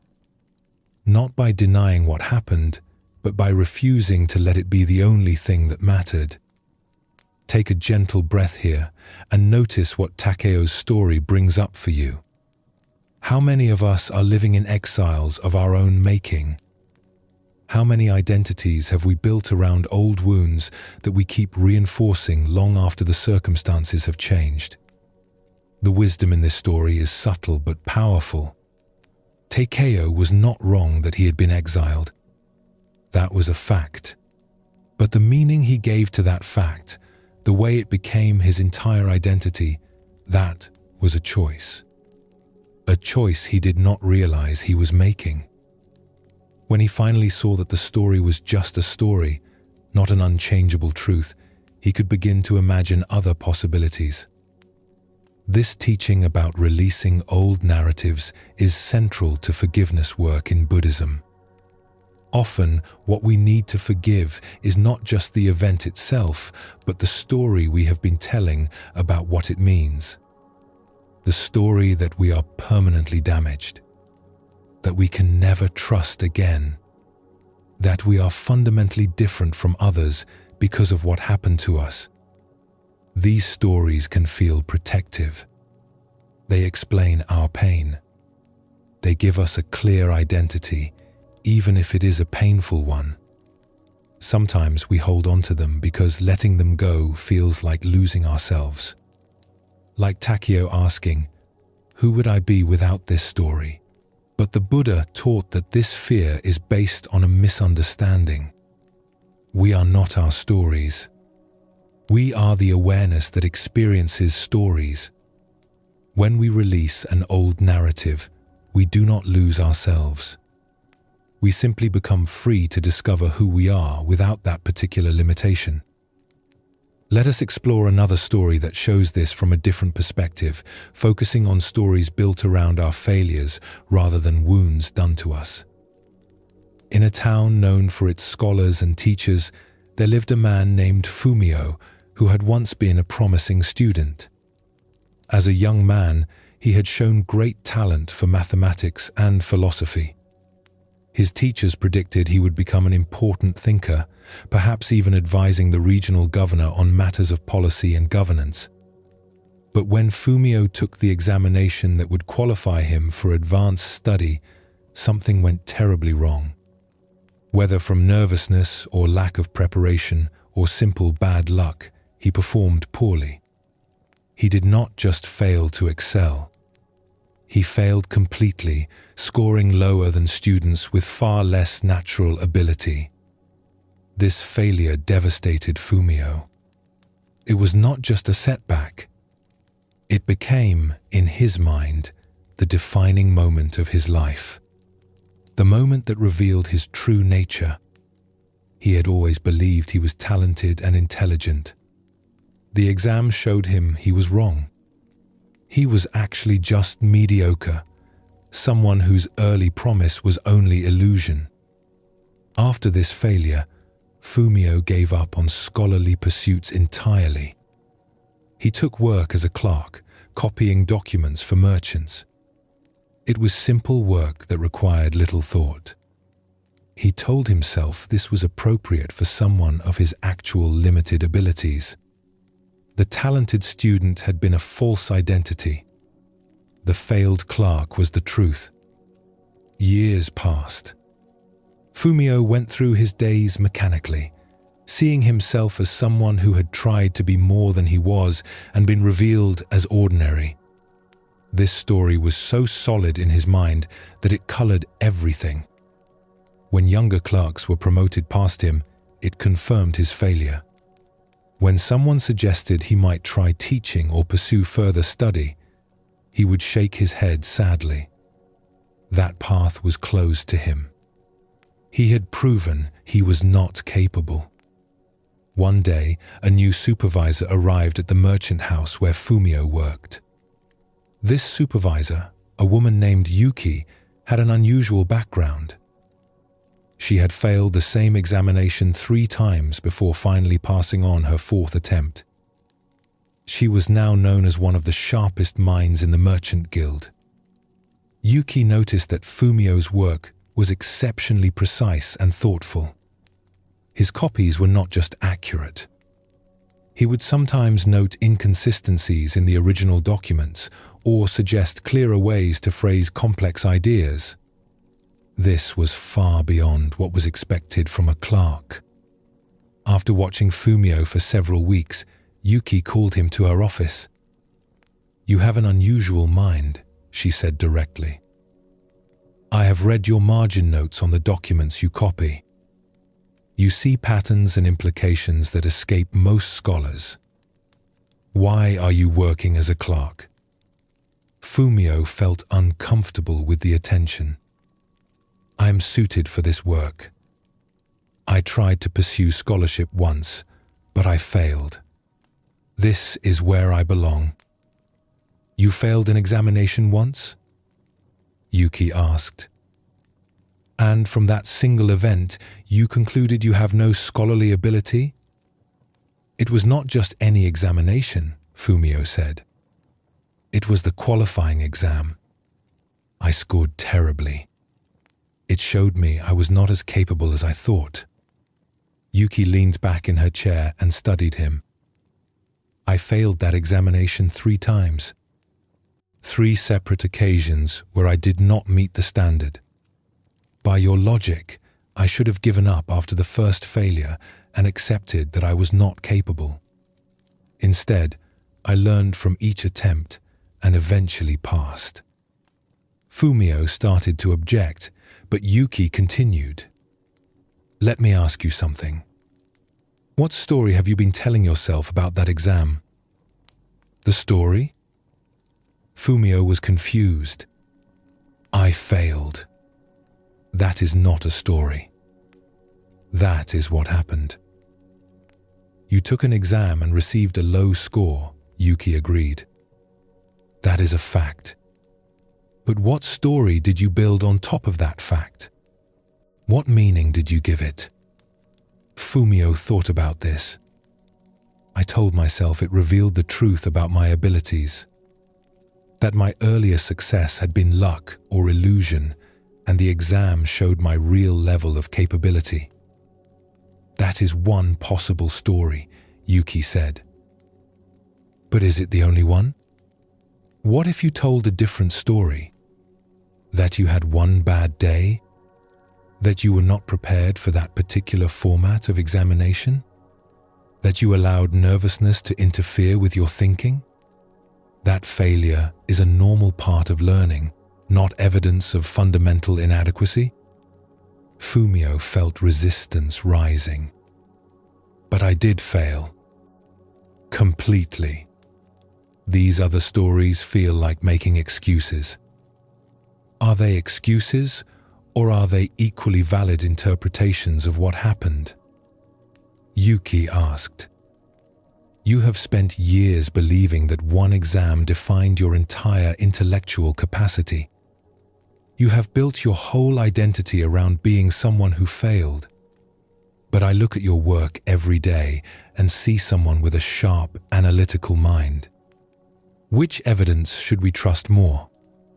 One exam from years ago, or the consistent quality of your thinking now? She leaned forward.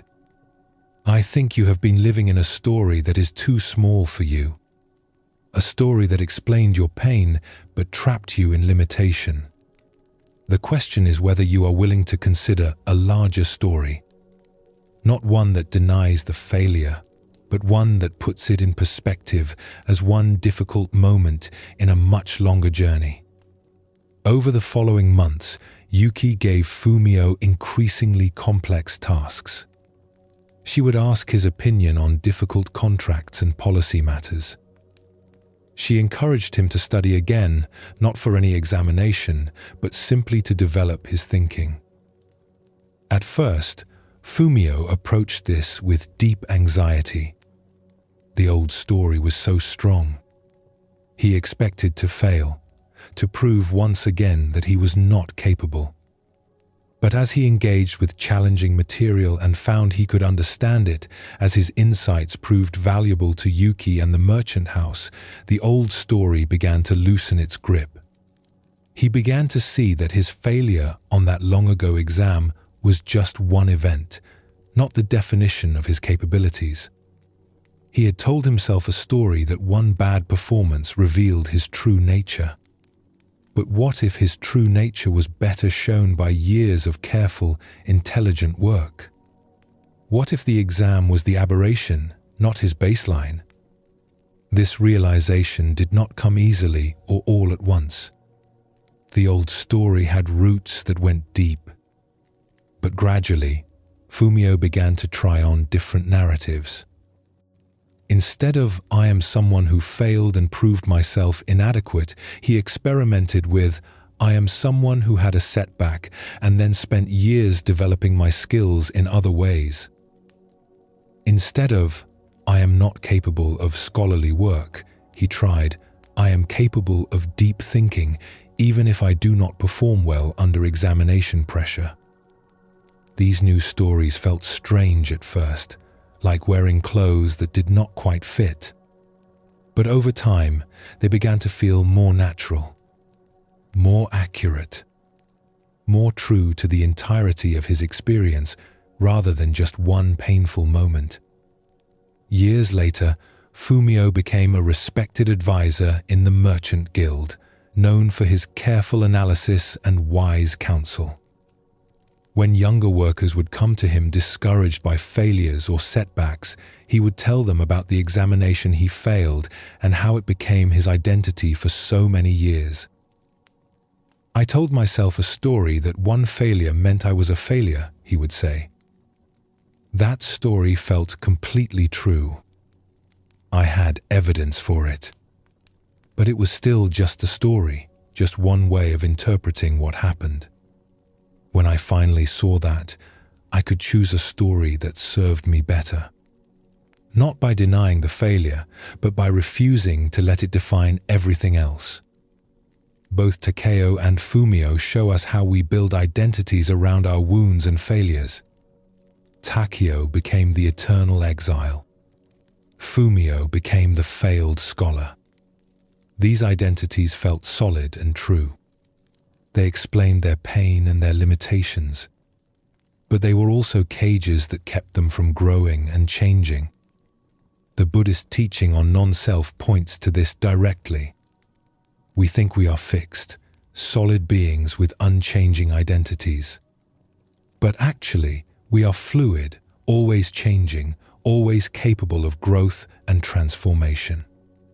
The stories we tell about ourselves can honor that fluidity, or they can freeze us in old patterns. When we work with forgiveness, we are often working with these stories. We are forgiving not just events, but the narratives we built around events. The story that we are permanently damaged. The story that we are fundamentally flawed. The story that what happened to us, or what we did, defines us completely and forever. These stories deserve compassion. We did not create them to torture ourselves. We created them to make sense of painful experiences, to explain why things happened, to protect ourselves from future hurt. But now we can ask gently whether these old stories still serve us or whether they have become prisons. Take another slow breath and notice what stories you might be carrying. Are there narratives about yourself that have become so familiar you never question them? Are there ways you define yourself based on old wounds or failures that might be ready to be released or reimagined? You do not need to abandon your stories violently or pretend your experiences were not real. But you might ask, like Hana asked Takeo, who would you be if this story was no longer available? What would become possible if you were not carrying this particular narrative? The Buddha taught that we are not our thoughts, not our feelings, not our stories.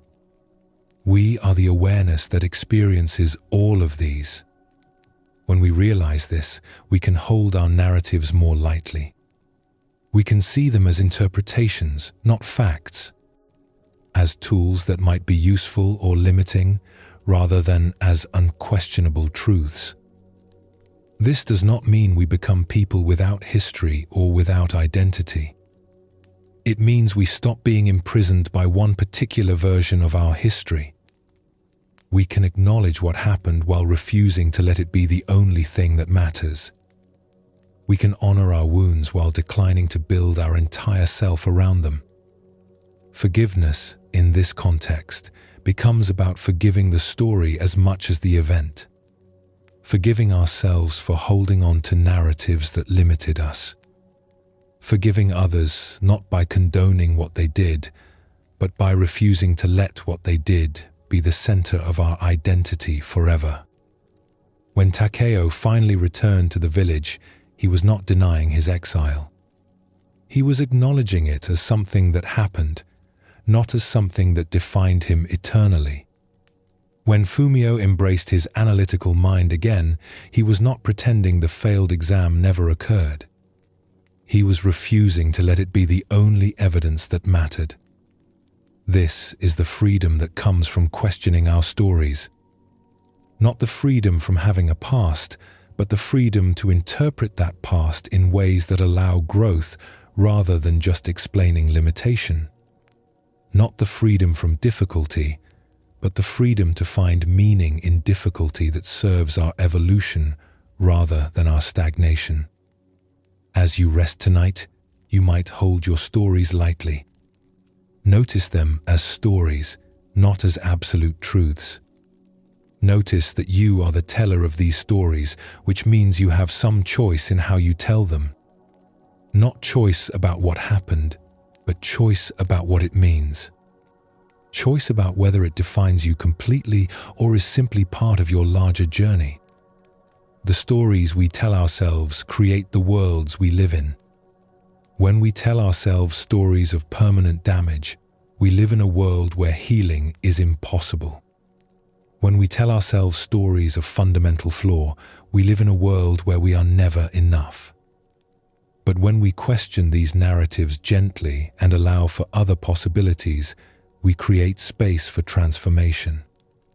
This is the gift of releasing old stories. Not forgetting our history, but freeing ourselves from being imprisoned by one particular interpretation of it. Not becoming someone without a past, but becoming someone whose past no longer determines their future. Not erasing our wounds, but refusing to let our wounds be our only identity. The Buddha's wisdom on forgiveness includes this understanding that we can forgive the stories themselves, the narratives we built to explain our pain, the identities we constructed around our wounds and failures. We can honor that these stories served a purpose while gently acknowledging that we might be ready for a larger story now. A story that includes the difficulty but is not defined solely by it. A story that allows for healing, growth, and the possibility of becoming someone new while still honoring who we have been. Let yourself rest in this possibility, that you are more than any single story about yourself, that your identity is more fluid and spacious than the narratives you have been carrying. that you can acknowledge your past while remaining open to your future. That forgiveness can include forgiving yourself for the stories you told to survive, and gently, when you are ready, setting them down to discover what emerges when you are no longer carrying them. Forgiveness is not a destination we reach and then remain at forever. It is a practice we return to again and again. This might sound discouraging at first. We want to forgive something once, be done with it, and move on. We want to resolve our pain permanently and never have to think about it again. But the Buddha taught a different understanding. He taught that everything is impermanent, always changing, always in motion. Our forgiveness is like this too. Some days we feel we have released an old hurt completely. Other days it resurfaces with surprising force, as if no time has passed at all. This is not failure. This is the nature of healing. In Buddhist practice, there is great emphasis on beginning again. When we sit in meditation and notice our mind has wandered, we do not criticize ourselves for losing focus. We simply begin again, returning our attention to the breath. When we find ourselves caught in old patterns of thinking or behaving, we do not declare ourselves hopeless. We begin again, choosing differently in this moment. This same principle applies to forgiveness. We might forgive someone or something, feel a sense of peace, and then days or weeks later find the old resentment returning. We might work through our guilt about a mistake, feel free from it, and then encounter something that brings all the shame flooding back. When this happens, we have not lost our progress. We are simply being given another opportunity to practice. The wisdom here is profound but simple. Each moment is genuinely new. Each breath is a fresh beginning. What happened 5 minutes ago or 5 years ago exists only as memory now. In this present moment, we have a choice. We can pick up the old stories and resentments again, or we can gently set them down once more. Not with the burden of having to do it perfectly or permanently, but with the lightness of knowing we can always begin again. This teaching brings great relief when we truly understand it. We do not have to get forgiveness right once and for all. We do not have to achieve some permanent state of peace that never wavers. We simply need to be willing to return to the practice of letting go over and over with patience and gentleness toward ourselves. Tonight, we explore this practice of beginning again. How to work with forgiveness as an ongoing returning rather than a one-time achievement. How to meet ourselves with compassion when old wounds resurface. How to see each moment as a genuine opportunity for a fresh start. Let us begin with a story about someone who discovered this practice through their daily work. In a mountain monastery, there lived a monk named Oshin, whose task was to ring the large bronze bell that called the community to meditation each dawn. This was considered an important responsibility. The sound of the bell carried across the valley, marking the beginning of each day, not just for the monks, but for the farmers and villagers who lived nearby. Oshin had been ringing the bell for 15 years. He would rise in the darkness, walk to the bell tower, and strike the bell with the large wooden mallet in a rhythm passed down through generations. 3 slow strikes, a pause, 3 more strikes, another pause, continuing until the sequence was complete. For many years, Oshin approached this task with simple devotion. He would ring the bell with full attention, listening to how the sound moved through the morning air, feeling the vibration through his hands. It was a meditation in itself, a way of beginning each day with presence and purpose. But then something changed. Oshin's elderly mother, who lived in a village 2 days' journey from the monastery, became ill. He was able to visit her only occasionally, and each time he returned to the monastery, he carried worry with him. He felt guilty for not being there to care for her. He resented the monastic rules that limited how often he could leave. He was angry at the illness itself and his powerlessness to help. These feelings began to color everything, including his bell ringing. Now, when he walked to the bell tower in the dark mornings, his mind was full of troubled thoughts. When he struck the bell, he was thinking about his mother rather than being present with the sound. His resentment would rise up, making his chest feel tight and his hands move with tension rather than ease. Some mornings the resentment was toward the monastery itself. Why did they keep him here when his mother needed him? Other mornings it was toward his siblings who lived near his mother but did not seem to care for her as conscientiously as he would. Sometimes it was toward himself, guilt about not being there, shame about his inability to fix the situation. Oshin noticed that the quality of the bell sound changed on these difficult mornings. It carried his agitation. The rhythm would be slightly off. The strikes would be either too hard or too soft. He was going through the motions, but not truly present for the practice. One morning, after a particularly troubled night of sleep, Oshin arrived at the bell tower feeling heavy with all these concerns. He lifted the mallet and was about to strike the first note when he stopped. He realized he was about to ring the bell while completely lost in his mental suffering. The bell deserved better. The community deserved better. He deserved better. He set down the mallet and stood quietly in the dark tower, just breathing. After a few moments, he noticed a thought arising. This breath right now is a new breath. This moment is genuinely fresh. What happened in the night, what I was worrying about, all of that is past. Right now, I can choose to be here with the bell. It was such a simple recognition, but it shifted something. Oshin picked up the mallet again and struck the first note with full presence. The sound was clear and pure. He listened to it fade completely before striking again. For those few minutes of the bell sequence, he was not consumed by worry or resentment. He was simply there with the bell, beginning again. After finishing the sequence, Oshin walked to the meditation hall and sat for morning practice. Within minutes, the worried thoughts returned. His mother's illness, his guilt and resentment. All of it came flooding back as if the clarity at the bell tower had never happened. At first, Oshin felt discouraged. The peace had been so brief.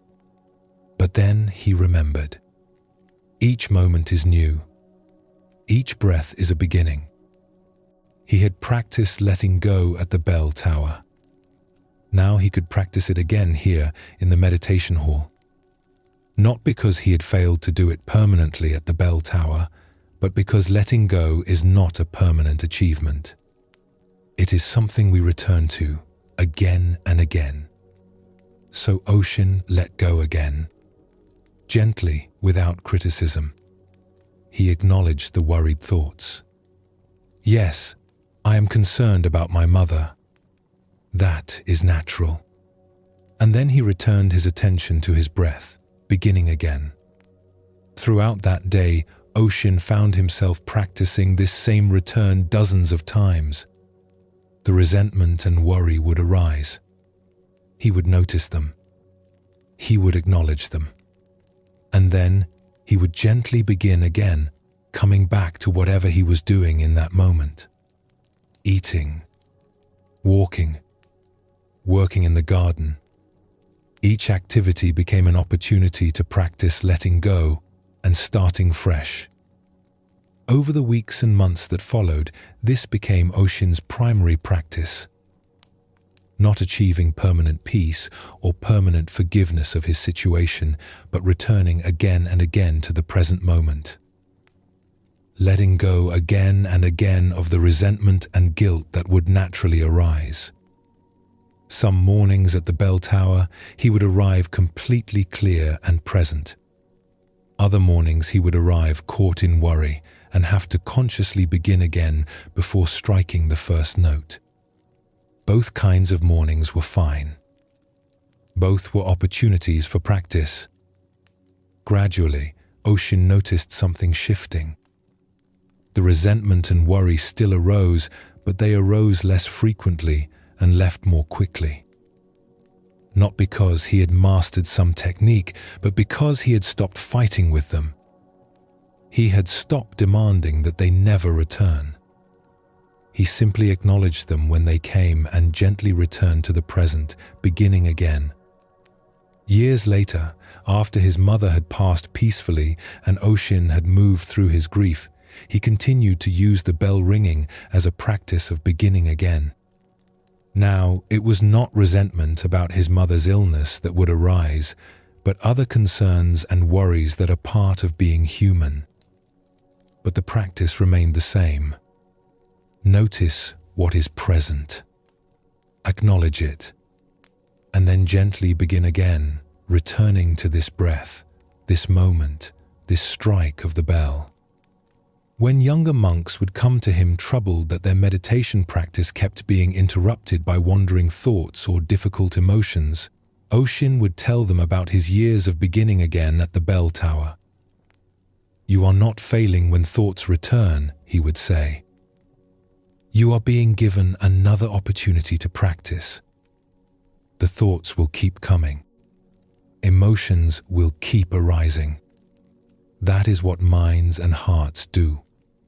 Our practice is not to stop them permanently, but to notice them and begin again. Every single time we return to the present, we are succeeding at the practice." Take a gentle breath here and feel what this teaching offers. How much pressure we place on ourselves to get things right once and for all. How we criticize ourselves when old patterns return. But what if, like Oshin discovered, the returning itself is the practice? What if beginning again over and over is not a sign of failure, but the path itself? This teaching transforms how we work with forgiveness. We might forgive someone and then find ourselves angry at them again days later. This does not mean our forgiveness was false or insufficient. It means we are being given another opportunity to practice letting go. We forgive again and again, as many times as needed. We might work through our shame about a mistake and feel free only to have it resurface when something reminds us of it. This is not regression. This is another layer of the healing process revealing itself. We meet it with compassion and gently release it again, beginning fresh in this moment. The practice of beginning again removes the burden of having to achieve permanent results. We do not need to forgive perfectly or completely or forever. We just need to be willing to forgive again right now, in this moment, knowing we might need to do it again tomorrow. This willingness is enough. Let us explore another story that shows this teaching from a different angle, one that reveals how even the most experienced practitioners continue this practice throughout their lives. In a teaching temple known for its wise instructors, there was an elderly meditation master named Keiko who had been practicing for over 50 years. Students came from across the region to learn from her, drawn by her reputation for deep understanding and compassionate guidance. One day, a dedicated student named Naoko came to Keiko's room early in the morning, clearly distressed. Keiko invited her to sit and share what was troubling her. "Master," Naoko said, tears in her eyes, "I have been working with forgiveness practice as you taught me. For months I have been sitting with my resentment toward my sister, offering her loving kindness, trying to let go of the old hurt between us. Last week, I finally felt I had succeeded. I felt genuine peace about our relationship. I felt the resentment had dissolved. She paused, her voice breaking. But this morning, I woke up and the resentment was back, just as strong as ever. It was like all my practice meant nothing. I thought I had forgiven her, but clearly I have not. I must be doing something wrong. Keiko listened with gentle attention. When Naoko finished, the older woman was quiet for a moment, gazing out the window at the garden where the morning sun was touching the leaves. "Tell me," Keiko said finally, "do you see that stone water basin in the garden?" Naoko looked and nodded. It was a simple basin where birds came to drink, carved from dark stone that had been in the garden for many years. "Every evening," Keiko said, "the birds drink from that basin and the water level goes down. Every morning, I refill it with fresh water. Have you noticed this?" "Yes, Master," Naoko said, uncertain where this was leading. "Do you think I am failing at keeping the basin filled because I need to refill it every day? Should I be disappointed that the water does not remain at the same level permanently?"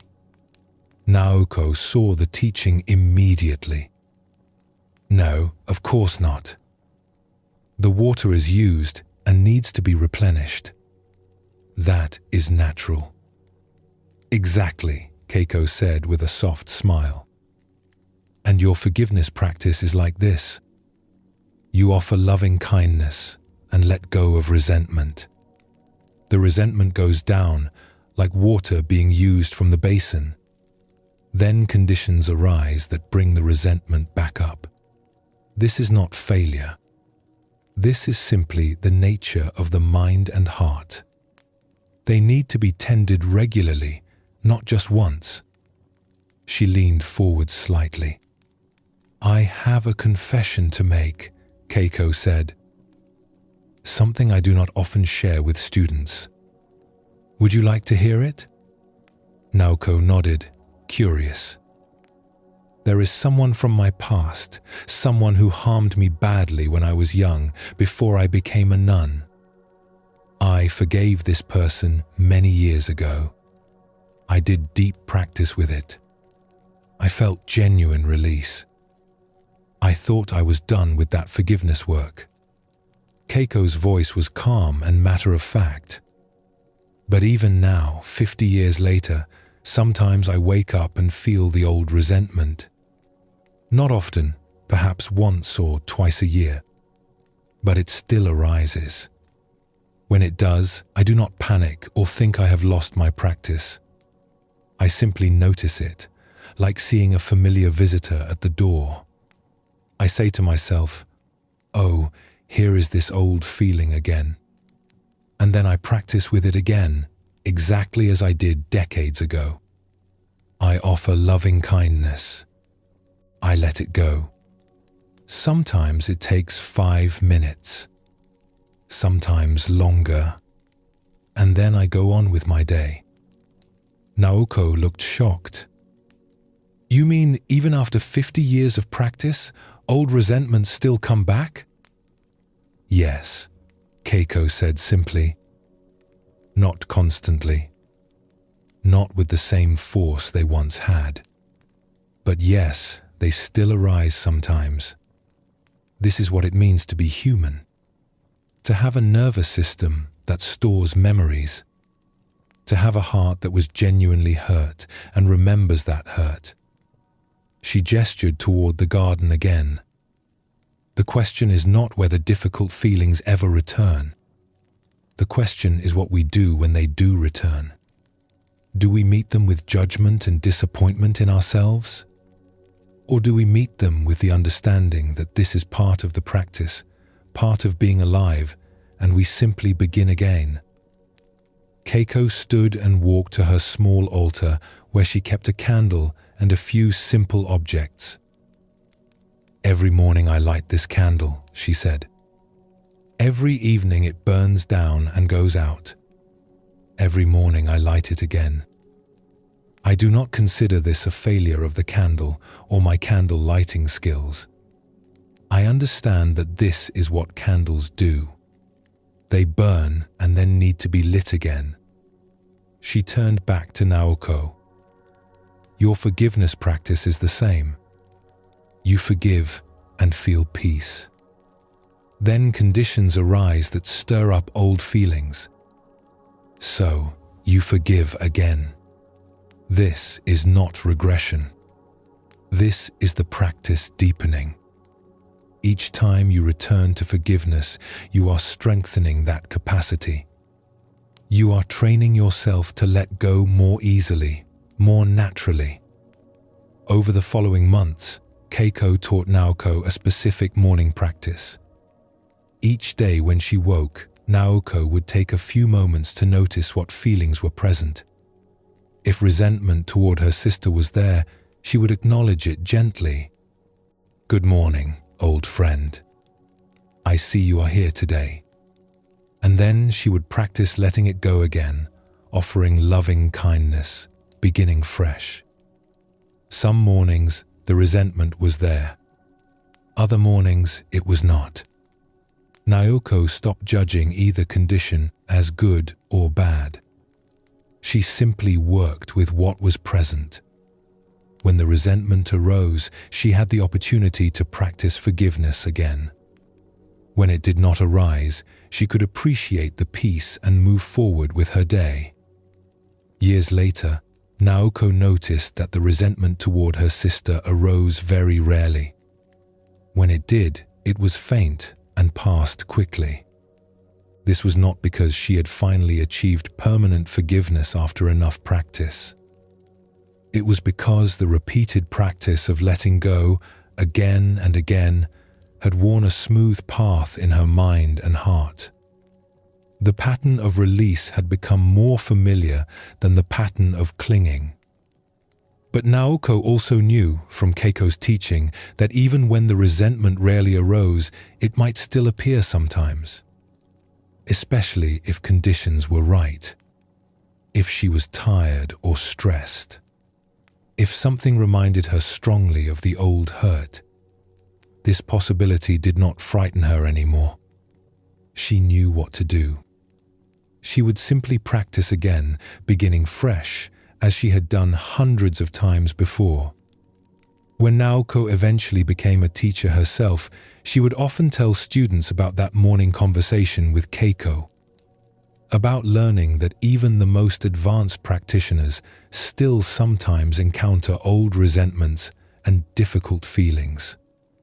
That mastery does not mean never experiencing these things. It means knowing how to work with them when they arise.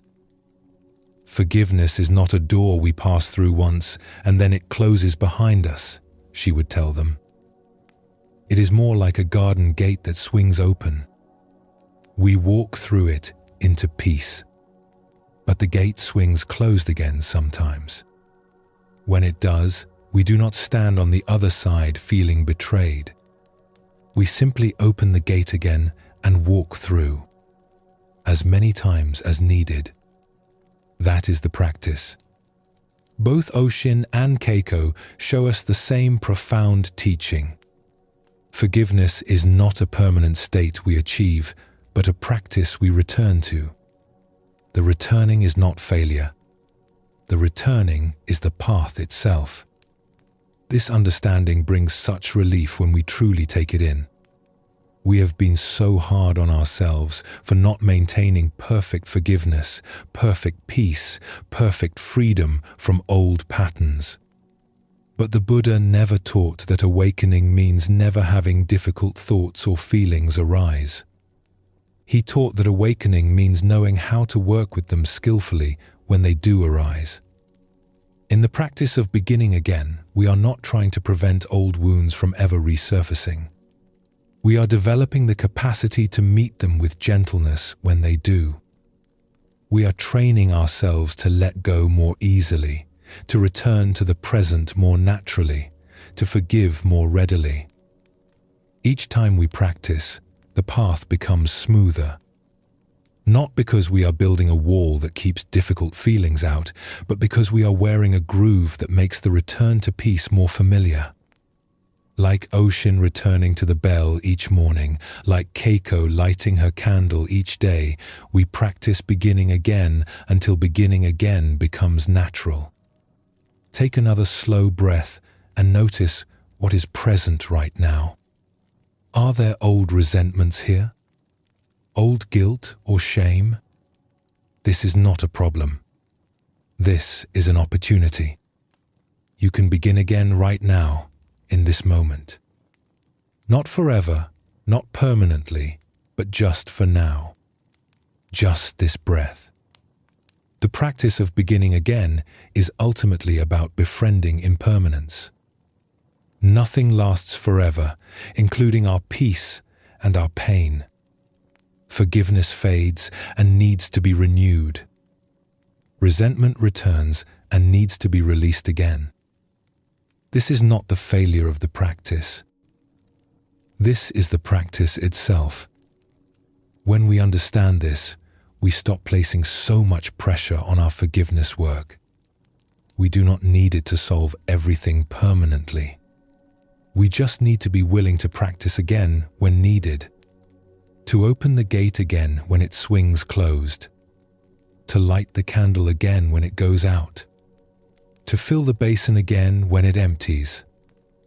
This is how forgiveness becomes integrated into our lives.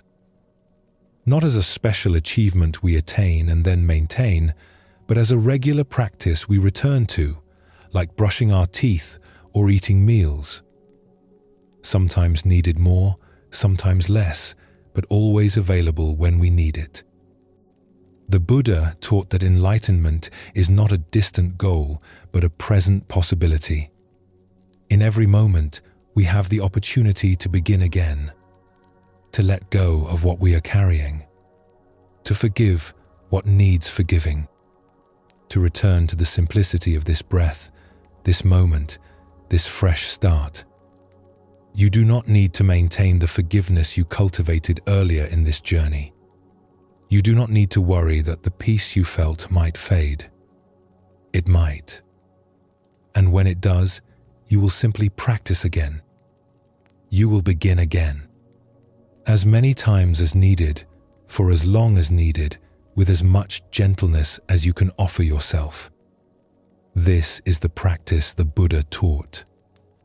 Not achieving permanent perfection, but returning again and again to presence, to kindness, to letting go. Each return is complete in itself. Each beginning again is enough. As you rest tonight, know that tomorrow is genuinely fresh. Whatever old feelings arise, whatever old patterns show up, you will have the opportunity to work with them, to notice them without judgment, to let them go gently, to begin again as you have done before, as you will do again. This is not a burden. This is the gift of being alive in this moment. The past is memory. The future is imagination. Right now, in this breath, you can choose. You can pick up old resentments or set them down. You can replay old stories or let them rest. You can demand that yesterday's peace lasts forever, or you can appreciate that today offers its own opportunity for peace.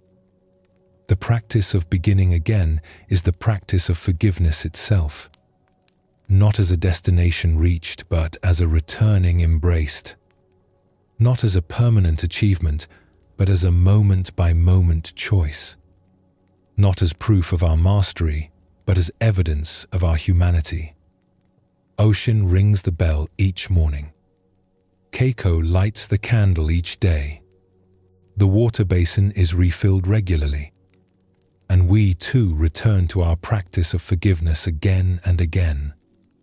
This is not failure. This is life. This is the path. This is how we slowly, gently, persistently wear away the patterns that bind us and create space for the peace that has always been available just beneath the surface, waiting for us each time we are ready to begin again. We have traveled together through the Buddha's teachings on forgiveness. We have explored the second arrow of self-judgment that we can choose to put down. We have looked at how resentment toward others poisons our own peace. We have worked with deep regrets and the weight of shame. We have examined the stories we tell ourselves and discovered the practice of beginning again. Throughout this journey, one teaching has woven through all the others. Forgiveness is not something we force or achieve once and for all. It is something we practice gently, again and again, with patience for ourselves and our very human hearts. You do not need to have forgiven everything tonight.